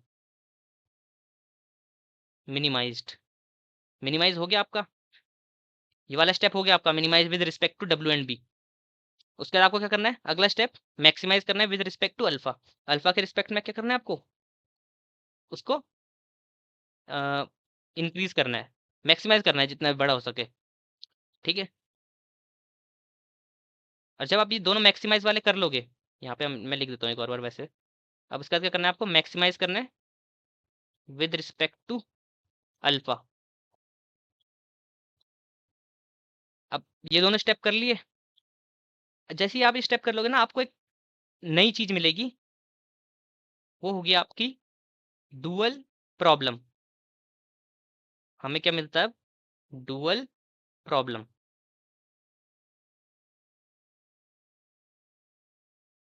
अब ये डुअल प्रॉब्लम क्या चीज होती है, डुअल प्रॉब्लम होता है हमारा, ये क्या होता है, क्वाड्रेटिक प्रॉब्लम। लिख के बताता हूँ पहले, क्वाड्रेटिक प्रोग्रामिंग इक्वेशन, या फिर हम बोल सकते हैं प्रॉब्लम होती है, 4 की पावर में होती है, मतलब क्वाड्रेटिक मतलब 4 की पावर होती है ऊपर, राइट। अभी इतना कॉम्प्लेक्स टर्म्स है, तभी मैंने इसको मैथमेटिकली एक्सप्लेन नहीं किया, क्योंकि बहुत लोग कंफ्यूज जाएंगे उसको अगर मैं मैथमेटिकली एक्सप्लेन करने जाऊंगा इन डेप्थ। बट इतना समझ लो कि आपको डुअल प्रॉब्लम मिल गई। डुअल प्रॉब्लम होती क्या, कल को अगर किसी ने पूछ दिया कि डुअल प्रॉब्लम क्या होती है, आप बोल दो बस क्वाड्रेटिक प्रोग्रामिंग प्रॉब्लम होती है वो एक। हमें क्या करना होता है, इसको सॉल्व करो, सॉल्व डुअल प्रॉब्लम। आप डुअल प्रॉब्लम सॉल्व करोगे, ठीक है, डुअल प्रॉब्लम सॉल्व करोगे ना, जैसी आपको क्या मिलेंगी,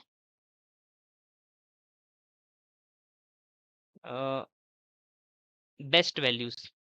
किसकी मिलेंगी बेस्ट वैल्यूज, ऑफ अल्फा। आपको अल्फा की बेस्ट वैल्यूज या ऑप्टिमल वैल्यूज मिल चुकी हैं। जो हमने अल्फा यहाँ से स्टार्ट किए थे ना, यहाँ तो शायद वो रैंडमली इनिशियलाइज हो गए, बट यहाँ पे जाके डुअल प्रॉब्लम जैसे आपने सॉल्व की, आपको अल्फा की बेस्ट वैल्यूज मिल गई। आपने कहा अल्फा का क्या काम है, हमें तो क्या चाहिए, डब्ल्यू एंड बी चाहिए, W1 W2 एंड बी चाहिए हमें। तो अल्फा का क्या काम है हमारे लिए, काम है, अल्फा ही निकालेगा आपका W1 W2 and B. W and B निकालने के लिए आपको अल्फा की जरूरत है। तो आपको मेन स्टेप तो हो गया, यहीं तक था आपका मेन स्टेप, अल्फा मिल गया ना, बस हो गया। अब तो कुछ भी नहीं है, बच्चों का खेल है यहाँ से। ठीक है, तो अब आगे देखते हैं। अल्फा मिल गया आपको, तो मैं आपको अल्फा को समझाने के लिए आपको एक सिंपल सा स्टेप लेते हैं हम एक। ये कौन सा स्टेप था हमारा, A B and C वाला, ये हमारा कौन सा स्टेप होगा, सी। तो हम क्या करेंगे अभी, कैलकुलेट W and B, ये निकालने हमें W and B। तो W and B निकालने के लिए मैं एक एग्जाम्पल डेटा सेट ले लेता हूँ, छोटा सा डेटा सेट, क्योंकि आपको समझाने के लिए बस। तो यहाँ पे एक x1 ले लेते हैं, x2 ले लेते हैं एंड y ले लेते हैं। तो x1 में देते हैं वैल्यू हम 1 2 2 1, ये आपका 1 को डिनोट कर रहा है, ये आपका -1 को डिनोट कर रहा है। ठीक है,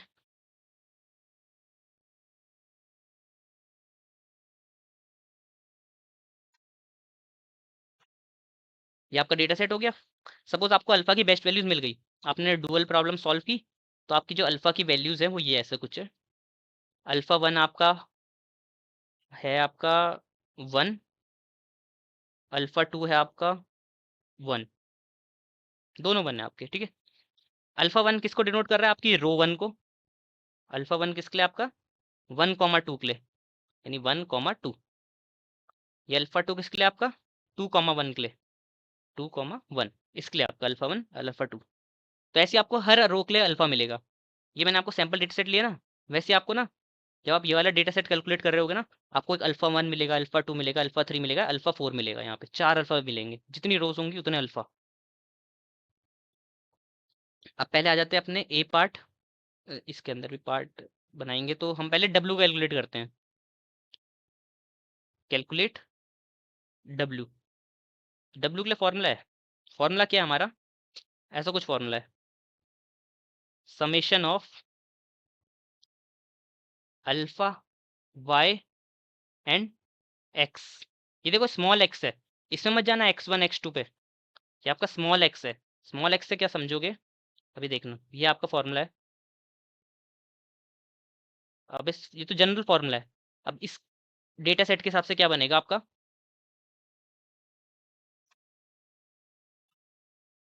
आपका बनेगा W इक्वल टू, समेशन करना है ना, तो हमें बनेगा alpha 1 Y 1 X 1 alpha 2 Y 2 X 2।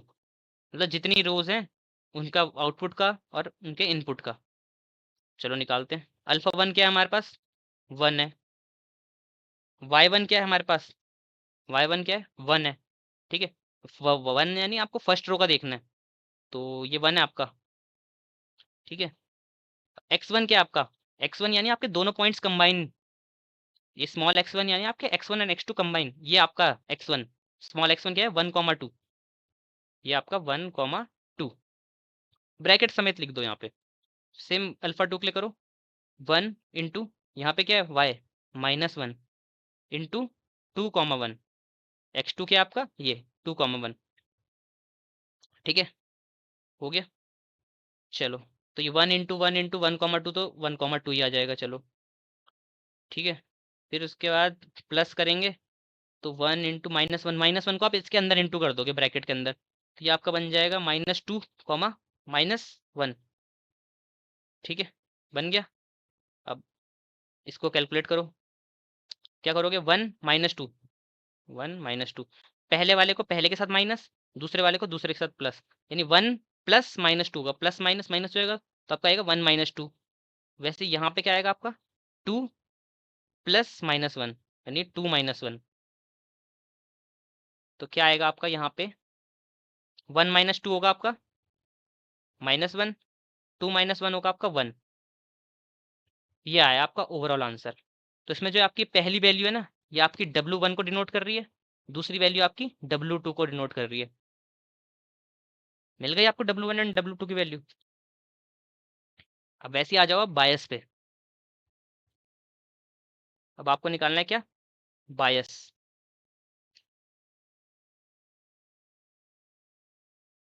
बायस निकालना भी बहुत ईजी है, ज़्यादा कुछ है नहीं उसमें भी। बायस निकालने के लिए आप क्या करोगे, आपको कोई भी एक सपोर्ट वेक्टर का यूज़ करना है। ठीक है, एनी सपोर्ट वेक्टर, बट शर्त ये है कि उस सपोर्ट वेक्टर का जो अल्फा होगा, जो उसका अल्फा होगा वो ग्रेटर देन 0 होना चाहिए। हमारे पास तो चलो दोनों ही 1 1 है, तो ग्रेटर देन 0 है दोनों, तो मैं किसी को भी यूज़ कर लेता हूँ। मैं सपोज किसको यूज़ कर रहा हूँ, 1,2 को यूज़ कर लेते हैं अपन, किसी को भी कर सकते हो आप। तो हमने 1,2 को यूज़ कर दिया, मतलब अपने x1 को यूज़ किया अपने, स्मॉल x1। ठीक है, तो बायस को b से दिखाते हैं। इसका फॉर्मूला क्या होगा, y minus W X, B equal to Y क्या है आपके पास, 1,2 को यूज़ कर रहे हैं ना, 1,2 का y क्या था हमारे पास, 1 1 माइनस डब्ल्यू हम ऑलरेडी निकाल चुके हैं, डब्ल्यू क्या आया हमारा, -1,1 -1,1। एक्स हमारा क्या है, ये ओवरऑल 1,2, जो हमारा पॉइंट है उसको एक्स बोलते हैं।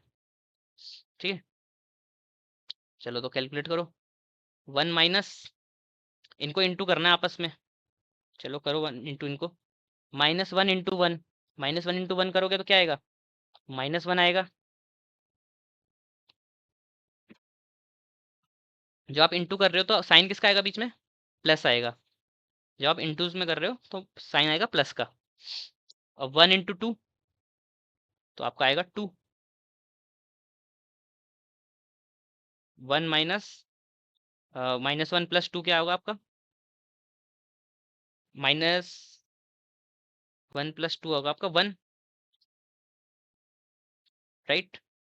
एंड इसको बाहर लाओगे तो 1 - 1 = 0। तो आपको बी की वैल्यू मिल गई, W1 W2 भी मिल गई। ठीक है, तो ऐसे निकालते हो आप अपने वेट्स की वैल्यू एंड बायस की value depending on the data set. यहाँ तो चलो मैंने एक सैम्पल डेटा सेट लिया था, अपने ओरिजिनल डेटा के साथ कंपेयर नहीं किया था। ओरिजिनल डेटा सेट से नहीं निकाली ये वैल्यू, याद रखना। ये जो W1 W2 बी निकला है ना, ये इस वाले डेटा सेट पे नहीं निकला। ये किस पे निकला है? ये जो मैंने यहाँ पे एक छोटा सा सैम्पल डेटा सेट लिया है, उस पे निकला है ये, याद रखना। बट स्टेप्स ऐसे ही फॉलो होंगे उस पे भी निकालने के लिए। ठीक है, तो हम इतने डीप में नहीं जा रहे स्टेप्स में। तो आपको पता चल गया ना क्या फॉलो होना है, कैसे फॉर्मूला निकल लगना है, कैसे बायस निकलना है, कैसे वेट्स निकलना है, ये आपको पता चल गया। तो सपोज हमने ऐसी कैलकुलेशन की, ये जो ओवरऑल स्टेप है ये कौन सा स्टेप था? थर्ड। तो हमने ये ओवरऑल थर्ड ही स्टेप चल रहा था आपका ये पूरा, ठीक है, जो हमने बायस तक निकाला ना, ये ओवरऑल ऑप्टिमाइजेशन वाला स्टेप ही था आपका पूरा बायस तक। तो जो हमारा फोर्थ स्टेप होगा वो क्या है? सपोज आपको जो वैल्यूज तो मिल गई, तो मैं अज्यूम कर रहा हूँ, मैं यहाँ पे क्या कर रहा हूँ, अज्यूम कर रहा हूँ। वैसे तो आपको मिल चुकी है वैल्यूज, बट ये वाली जो वैल्यूज है ना, जो यहाँ पे हमने बायस और वेट से निकाली, ये इस डेटा सेट के लिए थी, ना कि उस डेटा सेट के लिए जो हमने स्टार्टिंग में लिखा है। तो इस वजह से मैं वैल्यूज मान लेता हूँ कि मेरा जो W1 की वैल्यू निकाली है मैंने सॉल्व कर दिया हो, ठीक है, वो निकला है 1। W2 की जो वैल्यू निकली है वो निकली है -1। जो W3 की वैल्यू निकली है वो निकली है 0.5, सॉरी W3 बोल रहा हूँ, बी बायस, राइट? ये आई है आपकी वैल्यूज। ठीक है, तो हमारी इक्वेशन क्या बनेगी? फर्स्ट स्टेप से उठा के लाओ अपनी इक्वेशन हाइपर प्लेन की। हमारी फर्स्ट स्टेप से लेके आते हैं हम अपनी इक्वेशन उठा के, और इसकी जगह पे अपनी वैल्यूज को प्लेस करते हैं, W1 x1 W2 x2 plus b = 0। चलो, तो ये अपनी इक्वेशन की जगह वैल्यू भरते हैं। तो ये हमें बनेगा 1 × x1, यानी ओवरऑल x1 ही आएगा, -1 × x2 यानी -x2 बनेगा, प्लस b, यानी b तो आपका है ही, b कितना है आपका 0.5 = 0। तो आपकी इक्वेशन क्या बनी है? ये बनी है आपकी हाइपर प्लेन की इक्वेशन ओवरऑल। ठीक है, तो ये आपकी क्या है, बेस्ट लाइन है आपके लिए, जो आपकी प्रिडिक्शन में मदद करने वाली है। अब बोलोगे प्रिडिक्शन में कैसे मदद करने वाली है? चलो अब प्रिडिक्शन भी करके देख लेते हैं एक बार। अब क्या करेंगे हम? प्रिडिक्शन देखेंगे, प्रिडिक्शन में काम कैसे आएगी। यहाँ पे आपकी ट्रेनिंग खत्म हो गई आपके एमएल मॉडल की। अब हम देखेंगे प्रिडिक्शन में कैसे काम करेगा ये। सपोज आपको कल को यूजर एक नया पॉइंट देता है, वो बोल रहा है कि मेरा x1 मैंने दिया है 2, और मैंने जो x2 दिया है वो दिया है 1। ठीक है, मतलब वो एक नया पॉइंट दे रहा है आपको यहाँ पे, मतलब x1 आपको एक दे रहा है, x2 आपको एक दे रहा है। आपको प्रिडिक्ट करना है क्लास 1 को बिलोंग करता है या क्लास 2 को बिलोंग करता है, आपको ये बताना है। ठीक है, इक्वेशन में डाल दो, इन वैल्यूज को इक्वेशन में डालो। तो x1 2 है, तो आपका आएगा 2 माइनस x2 की वैल्यू क्या है 1 प्लस 0.5 = 0 वाले कॉलम चीज को भी एक्सक्लूड कर दो, इसको मत कर लिखो। तो आपका आएगा 2 - 1 1, 1 + 0.5 यानी 1.5, मिल गया 1.5। अब एक चीज ये देखो पहले यहाँ, तब समझना इस 1.5 का क्या काम है। अगर आपका आउटपुट ग्रेटर देन 0 आ रहा है, याद रखना क्या आ रहा है, ग्रेटर देन 0 आ रहा है, तो ये आपका बिलोंग करेगा क्लास 1 से। क्लास 1 से क्यों? अब वो याद रखना, मैंने जो बताया आपको +1 -1 वाली इक्वेशन जब आपने बनाई थी, मैंने यहाँ पे बताया था ना आपको याद रखने के लिए, यहाँ पे ये 1 + 1 एंड -1 वाली। तो जो ये ग्रेटर देन 0 वाली कंडीशन है, ये किस पे अप्लाई होगी? जिस क्लास को आपने डिनोट किससे किया था, +1 से डिनोट किया था। बट अगर आपका आउटपुट कॉलम बोल रहा हूँ, सॉरी, आउटपुट जो आपका आता है वो लेस देन 0 होता है, तो वो बिलोंग करेगा क्लास 2 को। क्लास 2 को कैसे बिलोंग कर रहे हो? क्योंकि क्लास डिनोटेड -1, जो आपकी -1 से डिनोट करोगे वो लेस देन 0 वाले फॉर्मेट पे जाएगी। ठीक है, तो अगर आपका लेस देन 0 वाले आ रही है तो वो उस क्लास के लिए होगा जो -1 आ रहा है। तो -1 किसको लिया था हमने, ध्यान से देखोगे तो -1 किसको लिया था हमने, क्लास 2 को। +1 किसको लिया था, क्लास 1 को, राइट। और अगर आप बोलोगे अगर आउटपुट इक्वल टू 0 आ गया, एग्जैक्ट 0 आ रहा है, तब क्या होगा, तो जो वो पॉइंट है, जो भी यूजर ने हमें ये पॉइंट दिया है, ये क्या है, जो डिसीजन बाउंड्री आपने बनाई है ना, जिस लाइन को आपने सेपरेट करने के लिए बनाया है, ये पॉइंट उसी के ऊपर लाए कर रहा है। जो ये पॉइंट है, ये किसके ऊपर है, डिसीजन बाउंड्री के ऊपर है, एग्जैक्टली।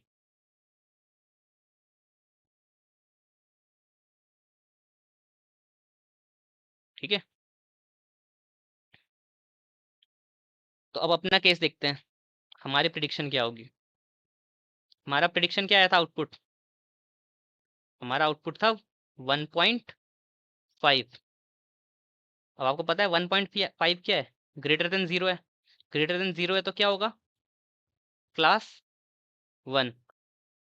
तो जो हमारी क्लास 1 है, ये हमारा आंसर है, या प्रिडिक्टेड है, जो मॉडल ने हमें प्रिडिक्ट करके बताया कि ये आपका आंसर है। एसवीएम ने हमें को ऐसे करके प्रिडिक्शन करके बताया कि ये आपकी, आपने जो न्यू इनपुट दिया है मेरे को 2 और 1 करके, उसका मैंने प्रिडिक्शन करके दिया कि वो क्लास 1 को बिलोंग कर रहा है। ठीक है, आई नो थोड़ा हेक्टिक होगा, थोड़ा कंफ्यूजिंग सा भी होगा, बट मैंने कोशिश की कि इजी से इजी उसमें आपको बता पाऊँ। थोड़ा सा मैथमेटिकल कैलकुलेशन थोड़ा टफ है, बट समझोगे तो आ जाएगा। बस आपको स्टेप्स याद करने की, हो क्या रहा है बस एग्जैक्टली वो समझो, आपको मैथमेटिकली इन डेप्थ में जाने की जरूरत नहीं है, बस हो क्या रहा है वो समझ लो एक बार, मोर देन इनफ है उतना। आप कोई मैथमेटिशियन के पीएचडी वगैरह करने तो जा नहीं रहे हो, डेवलपिंग रोल में जा रहे हो डेटा साइंटिस्ट के। ठीक है, तो इतना काफ़ी रहता है। तो अब तक हम ऑलरेडी डिस्कस कर चुके हैं, अपना इंट्रोडक्शन डिस्कस कर लिया, इंट्रोडक्शन बताया मैंने, उसका मैंने जनरल वर्किंग बताई, कर्नल्स बताए मैंने, देन मैंने आपको मार्जिन्स बताई, कितने टाइप की मार्जिन्स होती है, फिर मैंने बाइनरी अप्रोच के बारे में बताया, कितने टाइप की बाइनरी अप्रोचेस होती हैं, देन हमने इसका मैथमेटिकल देखा पूरा इन डेप्थ, राइट। फिर हमने प्रिडिक्शन करना देखा, प्रिडिक्शन में कैसे आता है, अब प्रिडिक्शन में हम कब किस क्लास को डिनोट करवाते हैं, और इसने आंसर प्रिडिक्ट करके बता दिया हमें। तो अब हम चलेंगे अपने किसके ऊपर, मैथमेटिकल तो हो गया हमारा, अब हम चलेंगे प्रैक्टिकल इम्प्लीमेंटेशन के ऊपर। तो अब हम स्टार्ट कर रहे हैं एसवीएम का प्रैक्टिकल इम्प्लीमेंटेशन। तो यहाँ पे हमने अपनी बेसिक लाइब्रेरी नमपा एंड पांडास को इंपोर्ट किया, देन हमने डेटा सेट्स इंपोर्ट किया, हम आयरिस वाला डेटा सेट लोड करेंगे अपना। देन हमने ट्रेन टेस्ट स्प्लिट, आपको पता ही है, X train Y train X test Y test में तोड़ने के लिए डेटा को। देन हमने अपने मॉडल को फ्रॉम sklearn.svm import svc, वहीं अगर आप रिग्रेशन का कर रहे होते तो आप svc की जगह svr इंपोर्ट करते, बट यहाँ हमारे पास क्लासिफिकेशन की प्रॉब्लम है तो svc कर लेते हैं। देन हमें क्लासिफिकेशन की मैट्रिक्स हमें पता है already, accuracy score, precision score, recall score, F1 score, right. तो मैंने यहाँ पे एक्यूरेसी, प्रिसिजन एंड रिकॉल ले रखा है। रन करते हैं अपना, देन इस वाले पूरे कॉलम में मैंने अपना डेटा सेट लोड किया है sklearn से। तो ये आपका डेटा सेट है, ऐसा कुछ डेटा सेट है, 4 आपके इनपुट कॉलम, लास्ट वाला आपका आउटपुट कॉलम, आगे 3 क्लासेस हैं। देखो बाइनरी क्लासिफिकेशन नहीं है ये इस बार, क्या है ये, आपका मल्टी क्लास क्लासिफिकेशन है। क्यों, इसमें आपके पास 3 क्लासेस है, 0 1 एंड 2। टारगेट कॉलम में क्या क्लासेस हैं, 0 1 एंड 2। 0 आपका आई थिंक सेटोसा को डिनोट करता है, 1 आपका वर्जिनिका को, 2 आपका वर्सी कलर को। ये 3 क्या है, आपके आयरिस डेटा सेट के आउटपुट कॉलम के कैटेगरीज हैं। देन हमने अपना डेटा स्प्लिट किया एक्स वाई में, एक्स में आपके सारे क्या हैं, input columns, sepal length, sepal width, petal length, petal width इसके अंदर स्टोर है एक्स के अंदर, वाई के अंदर आपका टारगेट स्टोर है। ठीक है, फिर यहाँ पे हमने ट्रेन टेस्ट स्प्लिट मार दिया यहाँ पे अपना। ठीक है, हमने क्या किया, 20% डेटा दिया ट्रेन टेस्टिंग के लिए, 80% दिया ट्रेनिंग के लिए, ये 0.2 का मतलब ये है। और हमने डेटा किसमें तोड़ा है, एक्स ट्रेन वाई ट्रेन आपका जाएगा ट्रेनिंग के लिए, एक्स टेस्ट जाएगा आपका प्रिडिक्शन के लिए। एक्स टेस्ट से जो आपकी प्रिडिक्शन आई उसको आप कंपेयर करोगे वाई टेस्ट से। देन हमने अपना मॉडल इनिशियलाइज किया यहाँ पे एसवीसी के अंदर। SVC model equal to SVC, यहाँ पे देखो मैंने एक पैरामीटर डाला है कर्नल करके एक पैरामीटर डाला है, लीनियर करा है। क्यों? क्योंकि बाय डिफॉल्ट ये आरबीएफ रहता है। मैंने बताया था बाय डिफॉल्ट आरबीएफ रहता है। अभी डिस्कस करेंगे पैरामीटर्स, पैरामीटर पे ध्यान मत दो। और मैंने बताया था वन वर्सेस वन क्लासीफायर, तो अगर मेरे को वन वर्सेस वन क्लासीफायर लगाना है ना, तो उस वाले कोड को इसके बाद लगाना है, इस लाइन को, कि मैं यहाँ पे लिख दूंगा model equal to one versus one classifier, और उसके अंदर मैं पास कर दूंगा अपना एसवीसी मॉडल। और उसके बाद मैं यहाँ पे एसवीसी मॉडल की जगह लिखूंगा बस सिर्फ मॉडल डॉट फिट। ठीक है, बट यहाँ पे हम सिर्फ ओवीआर अप्रोच लगा रहे हैं, वन वर्सेस वन अप्रोच की तरफ नहीं जा रहे। तो यहाँ पे मैंने अपना मॉडल इनिशियलाइज कर दिया, यहाँ पे अपने मॉडल को ट्रेन कर दिया, इस लाइन में ट्रेन हो गया हमारा मॉडल। ये 150 रोज थी, तो ज़्यादा टाइम लगा नहीं हमें ट्रेनिंग करने में। देन हमारे पास वाई प्रेड में हमने प्रिडिक्शन कर दी। हमने प्रिडिक्शन किसके ऊपर की? एक्स टेस्ट के ऊपर। और जो प्रिडिक्शन आई किसके अंदर स्टोर कर दी? वाई प्रेड नाम के वेरिएबल के अंदर। ठीक है, अब एक्यूरेसी निकाली हमने, वाई टेस्ट और वाई प्रेड को कंपेयर किया, precision Y test Y pred को। अब एक चीज आप देख रहे होगे, यहाँ पे एक एवरेज इक्वल टू मैक्रो करके क्यों लिखा है मैंने? ये आपको क्यों लिखना है कि अगर आप डायरेक्ट इसके बिना लिखोगे ना, एवरेज इक्वल टू मैक्रो, तो आपको एक एरर आएगी। चलो मैं दिखाई देता हूँ एरर। इसको मैं यहाँ से कट करता हूँ, रन करता हूँ। ये देखो आ गई एरर, देख लेते हैं, पढ़ लेते हैं क्या है ये error. Target is multi class but average equal to binary. क्यों? मैंने बोला ना मल्टी क्लास क्लासिफिकेशन है आपका, 3 क्लास हैं इस बार। तो अगर आप डायरेक्टली करोगे ना, तो इसे बाइनरी क्लासिफिकेशन लेके चलता है वो। बाइनरी क्लासिफिकेशन में आपको कुछ पास करने की जरूरत नहीं है। बट अगर आपका मल्टी क्लास क्लासिफिकेशन है ना, तो आपको एवरेज इक्वल टू मैक्रो पास करने की जरूरत है, प्रिसिजन में भी रिकॉल में भी। एक्यूरेसी के अंदर जरूरत नहीं है। अगर अब करोगे आपको ये एरर नहीं आएगी। अच्छा यहाँ पे 2 कॉमा लग गए, ठीक है, अब नहीं आएगी कोई एरर। 111 आया, मतलब 100% एक्यूरेसी है, 100% प्रिसिजन है, 100% रिकॉल है, मतलब आपका बहुत ही ज़्यादा परफेक्ट मॉडल है। चलो ये तो हो गया आपका प्रैक्टिकल इम्प्लीमेंटेशन, इसमें ज़्यादा कुछ दिक्कत तो आई नहीं होगी आई थिंक। अब हम चलते हैं इसकी डॉक्यूमेंटेशन पे। आप गूगल पे सर्च करना एस वी सी डॉक्यूमेंटेशन, तो आप आ जाओगे एस वी सी की डॉक्यूमेंटेशन पे। तो यहाँ पे हम इसके पैरामीटर्स देख लेते हैं। यहाँ पे देखो, मैं मेनली बताता हूँ आपको कौन कौन से पैरामीटर आपके लिए जरूरी हैं। एक हो गया आपके लिए सी नाम का जो पैरामीटर, पहला पैरामीटर दिख रहा है, दूसरा हो गया कर्नल, एंड तीसरा हो गया आपका गामा। राइट, आपको गामा नाम का एक पैरामीटर दिख रहा है। ये आपके 3 मोस्ट इंपॉर्टेंट पैरामीटर हैं। चलो अभी पहले देख लेते हैं सी को। सी मैंने किससे बताया था आपका, किससे रिलेटेड है? मार्जिन से। सी किससे रिलेटेड है आपका? मार्जिन से। बाय डिफॉल्ट इसकी वैल्यू सेट रहती है 1। ठीक है, ये आपकी जो सी की वैल्यू ना, ये आपकी ऑप्टिमल होनी चाहिए।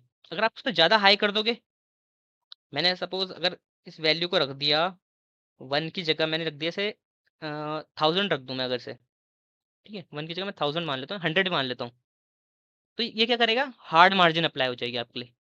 और हार्ड मार्जिन में हमने पढ़ा था ना अभी जनरल वर्किंग में, हार्ड मार्जिन करोगे तो क्या होता है? आपके डेटा ओवरफिट करता है, तो ओवरफिटिंग की प्रॉब्लम आ जाएगी। अगर ज़्यादा लो सेट कर दोगे, मतलब मैं इसको लिख दूँ 0.0001, तो आपकी अंडर फिटिंग की प्रॉब्लम आ जाएगी। अंडर फिटिंग मतलब आपका डेटा पैटर्न्स ही नहीं ढूंढ पाएगा आपके डेटा में, आपका मॉडल आपके डेटा में पैटर्न्स ही नहीं ढूंढ पाएगा, तो वो मॉडल किस काम का? इसकी आपको ऑप्टिमल वैल्यू चाहिए। ऑप्टिमल वैल्यू यानी 1 हो गई आपकी, आपके डेटा के हिसाब से होती है वो वैल्यू वैसे। तो जो अगर आपकी ऑप्टिमल वैल्यू होती है ना, वो क्या होती है? आपकी सॉफ्ट मार्जिन। ये 1 क्या है आपका? जो आपका डिफॉल्ट पैरामीटर 1.0 दे रखा है ना, ये आपका सॉफ्ट मार्जिन है। राइट, नेक्स्ट हमारा पैरामीटर आ जाता है कर्नल। कर्नल में देखो ये 3 चीजें दिख रही है आपको, लीनियर, पॉली, आरबीएफ, सिग्मोइड। ये मैं ऑलरेडी चारों डिस्कस कर चुका हूँ। जैसे मैंने यहाँ पे क्या पास किया था? लीनियर पास किया था जब मैं मॉडल इनिशियलाइज कर रहा था, कर्नल इक्वल टू लीनियर। वैसे आप लीनियर की जगह पे यहाँ पे पॉली लिख सकते हो, यहाँ पे आरबीएफ लिख सकते हो, यहाँ पे सिग्मोइड लिख सकते हो, तो उस हिसाब से अप्लाई हो जाएंगे। अब मेरे को इनको एक्सप्लेन करने की जरूरत तो है नहीं, चारों के बारे में बता चुका हूँ कि कब किसको यूज़ करना है। ठीक है, अब मैं हमें ऑलरेडी पता है कि हमारा आयरिस डेटा कैसा डेटा है, लीनियर डेटा है हमारा, तो इसलिए हमने कौन सा कर्नल यूज़ किया? लीनियर कर्नल यूज़ किया। अगर हमारा नॉन लीनियर डेटा होता, अगर मैं इसके अंदर कुछ नहीं करता, इसको मैं पूरा हटा देता यहाँ से, ठीक है, इस पूरे पार्ट को हटा देता है यहाँ से। तो ये बाय डिफॉल्ट कौन सा पैरामीटर लगता है हमारा? बाय डिफॉल्ट में क्या है ये? Default equal to RBF. RBF किसके लिए यूज होता है? नॉन लीनियर के लिए, क्योंकि हमारे ज्यादातर real world data set non linear होते हैं। ये बता चुका हूँ मैं ना ऑलरेडी। चलो ये तो हो गए आपके, हम इनके बारे में तो डिस्कस कर चुके हैं। सी कर्नल, सी अगर ज़्यादा हाई कर दोगे तो हार्ड मार्जिन मिल जाएगी, ऑप्टिमल वैल्यू रहेगी तो सॉफ्ट मार्जिन। कर्नल तो आप चारों डिस्कस कर चुके हो। अब आता है हमारा अगला पैरामीटर, वो है गामा। किसके रिलेटेड है? गामा। अब जो ये गामा है ना, इसको समझने का थोड़ा हम चलेंगे। इसमें गामा में आपके 3 टाइप की वैल्यू डाल सकते हो। यहाँ पे मैं समझाता हूँ एक बार। गामा में आप 3 टाइप की वैल्यू डाल सकते हो। एक रहता है आपका स्केल, जो बाय डिफॉल्ट है। अगला रहता है आपके पास ऑटो, ऑटोमेटिक जो रहता है।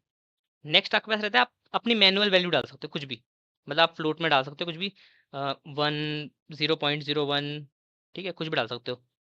पहले हम ना गामा का इन्फ्लुएंस देखते हैं कि होता क्या है, गामा कैसे काम करता है।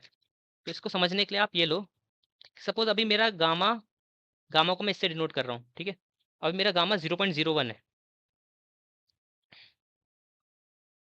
तो आपका डेटा ऐसा कुछ होगा। आपका डेटा, गामा का काम क्या है? आपकी जो डिसीजन बाउंड्री बनती है, जो सेपरेट करने वाली बाउंड्री बनती है ना दोनों क्लासेस के, उसके ऊपर इन्फ्लुएंस है इसका पूरा। कि मतलब कितनी प्रिसाइज बाउंड्री चाहिए, जितना हाई गामा रखोगे ना उतनी प्रिसाइज बाउंड्री मिलेगी। अभी देखो मैंने बहुत लो गामा ले रखा है, 0.01, बहुत छोटा गामा है ना गामा की वैल्यू। और मैंने मैनुअल वैल्यू ली है। अभी स्केल और ऑटो के बारे में पढ़ेंगे। तो अभी मेरे मान लो ये है, ये आपकी क्लास ए को मैं इससे नोट कर रहा हूँ, ये राउंड से, ठीक है। अब मैं यहाँ पे कुछ कट्स भी आ रखे हैं, ठीक है। ये आपके कट किससे हैं? क्लास बी से, ठीक है। तो अभी अगर इसने गामा मैंने बहुत स्मॉल ले रखा तो आपकी प्रिसाइज बाउंड्री नहीं ऐसे बनेगी आपकी बाउंड्री, ठीक है। ये आपकी बाउंड्री है। तो देखो देखो इसमें एक दिक्कत हो रही है ना, देखो कुछ बहुत सारे पॉइंट्स कैसे हो रहे हैं, मिस क्लासीफाई हो रहे हैं। जैसे ये वाला हिस्सा पूरा क्या हो रहा है, क्लास ए की तरह क्लासीफाई हो रहा है, ऊपर वाला हिस्सा। नीचे वाला हिस्सा क्लास बी की तरह। तो ऊपर वाले हिस्से में देख रहे हो आप, बहुत सारे मिस क्लासीफाइड पॉइंट्स आ रहे हैं, मतलब क्लास बी के कुछ पॉइंट इस लाइन के अंदर आ रहे हैं, क्योंकि गामा बहुत छोटा है। गामा को थोड़ा बढ़ाते हैं, गामा इक्वल टू मैं 1 करता हूँ।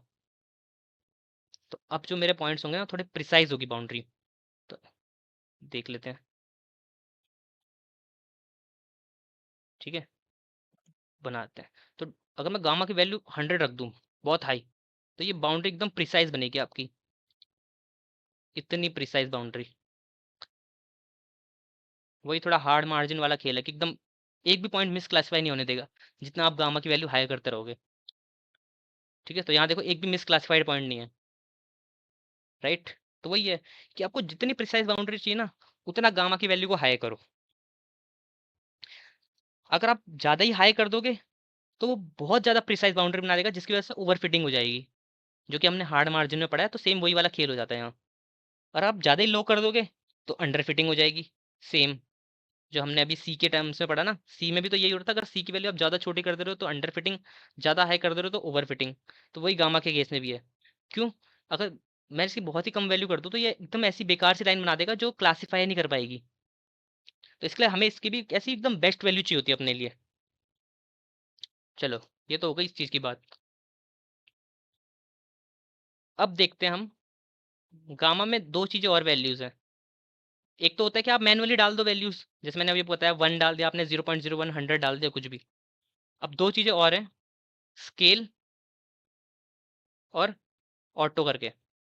ये गामा की वैल्यू कैसे निकालते हैं? एक फॉर्मूले से निकालते हैं। स्केल का जो फॉर्मूला होता है वो क्या होता है, स्केल जो ये बाय डिफ़ॉल्ट वैल्यू यही है। बाय डिफ़ॉल्ट क्या रहता है? यही रहता है, और जो कि सही भी है।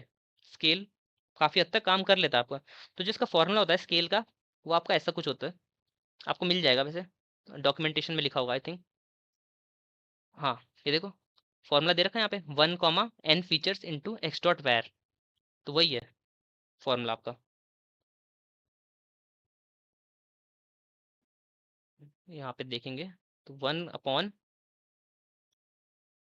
n फीचर्स को n से डिनोट कर रहा हूँ, इंटू एक्स डॉट वैर। अब इनके मतलब क्या क्या है?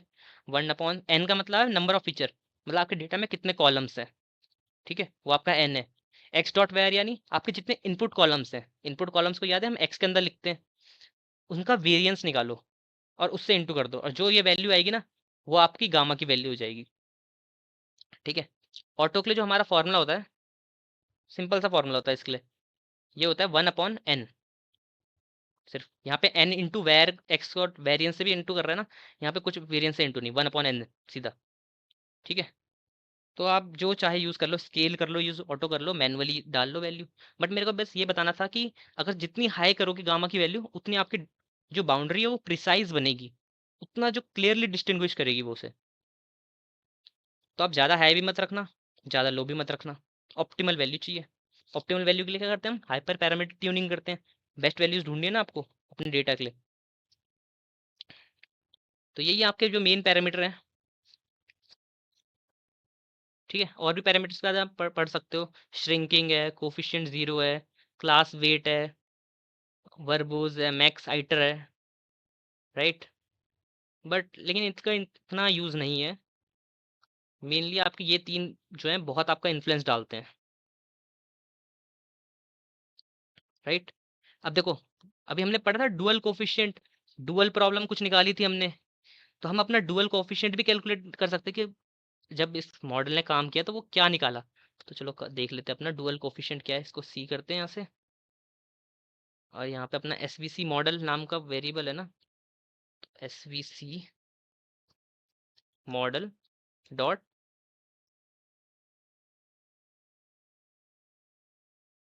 ये आपके कोफिशिएंट्स हैं, वो डुअल प्रॉब्लम के कोफिशिएंट्स हैं आपके, ये जो मैंने आपको मैथमेटिकली में दिखाया था ना।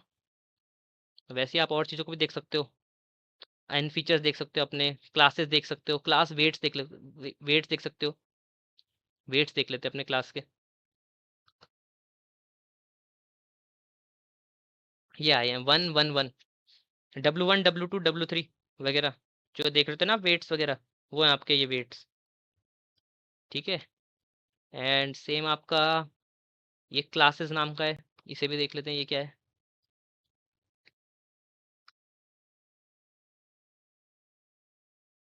0 1 2, ठीक है। कौन कौन सी क्लासेस थी आप पे? तीन क्लासेस थी ना हम पे, सेटोसा, वर्जिनिका, वर्सिकलर। तो वो तीनों के वेट थे आपके W1 W2 W3। आपकी इक्वेशन नहीं बनती W1 X1 W2 X2 W3 X3, mathematical में पढ़ा था ना, तो वही थे आपके वो W1 W2 वेट्स वगैरह, ठीक है। तो ये थे आपके वेट्स, कि आपका जो जीरो वाला था यानी सेटोसा, उसके लिए आपका वेट 1 था, वर्सिकलर भी 1 था, वर्जिनिका भी 1 था आपके, ठीक है। तो ये हो गया आपका प्रैक्टिकल इम्प्लीमेंटेशन, एंड आपके हाइपर पैरामीटर भी इसी में कवर हो गए हैं आपके। अब जो हमारा अगला टॉपिक है वो है कि आपको एसवीएम को कब यूज़ करना चाहिए एंड कब आपको नहीं करना चाहिए एसवीएम को यूज़। तो पहले हम देख लेते हैं SVM when to use, when not to use.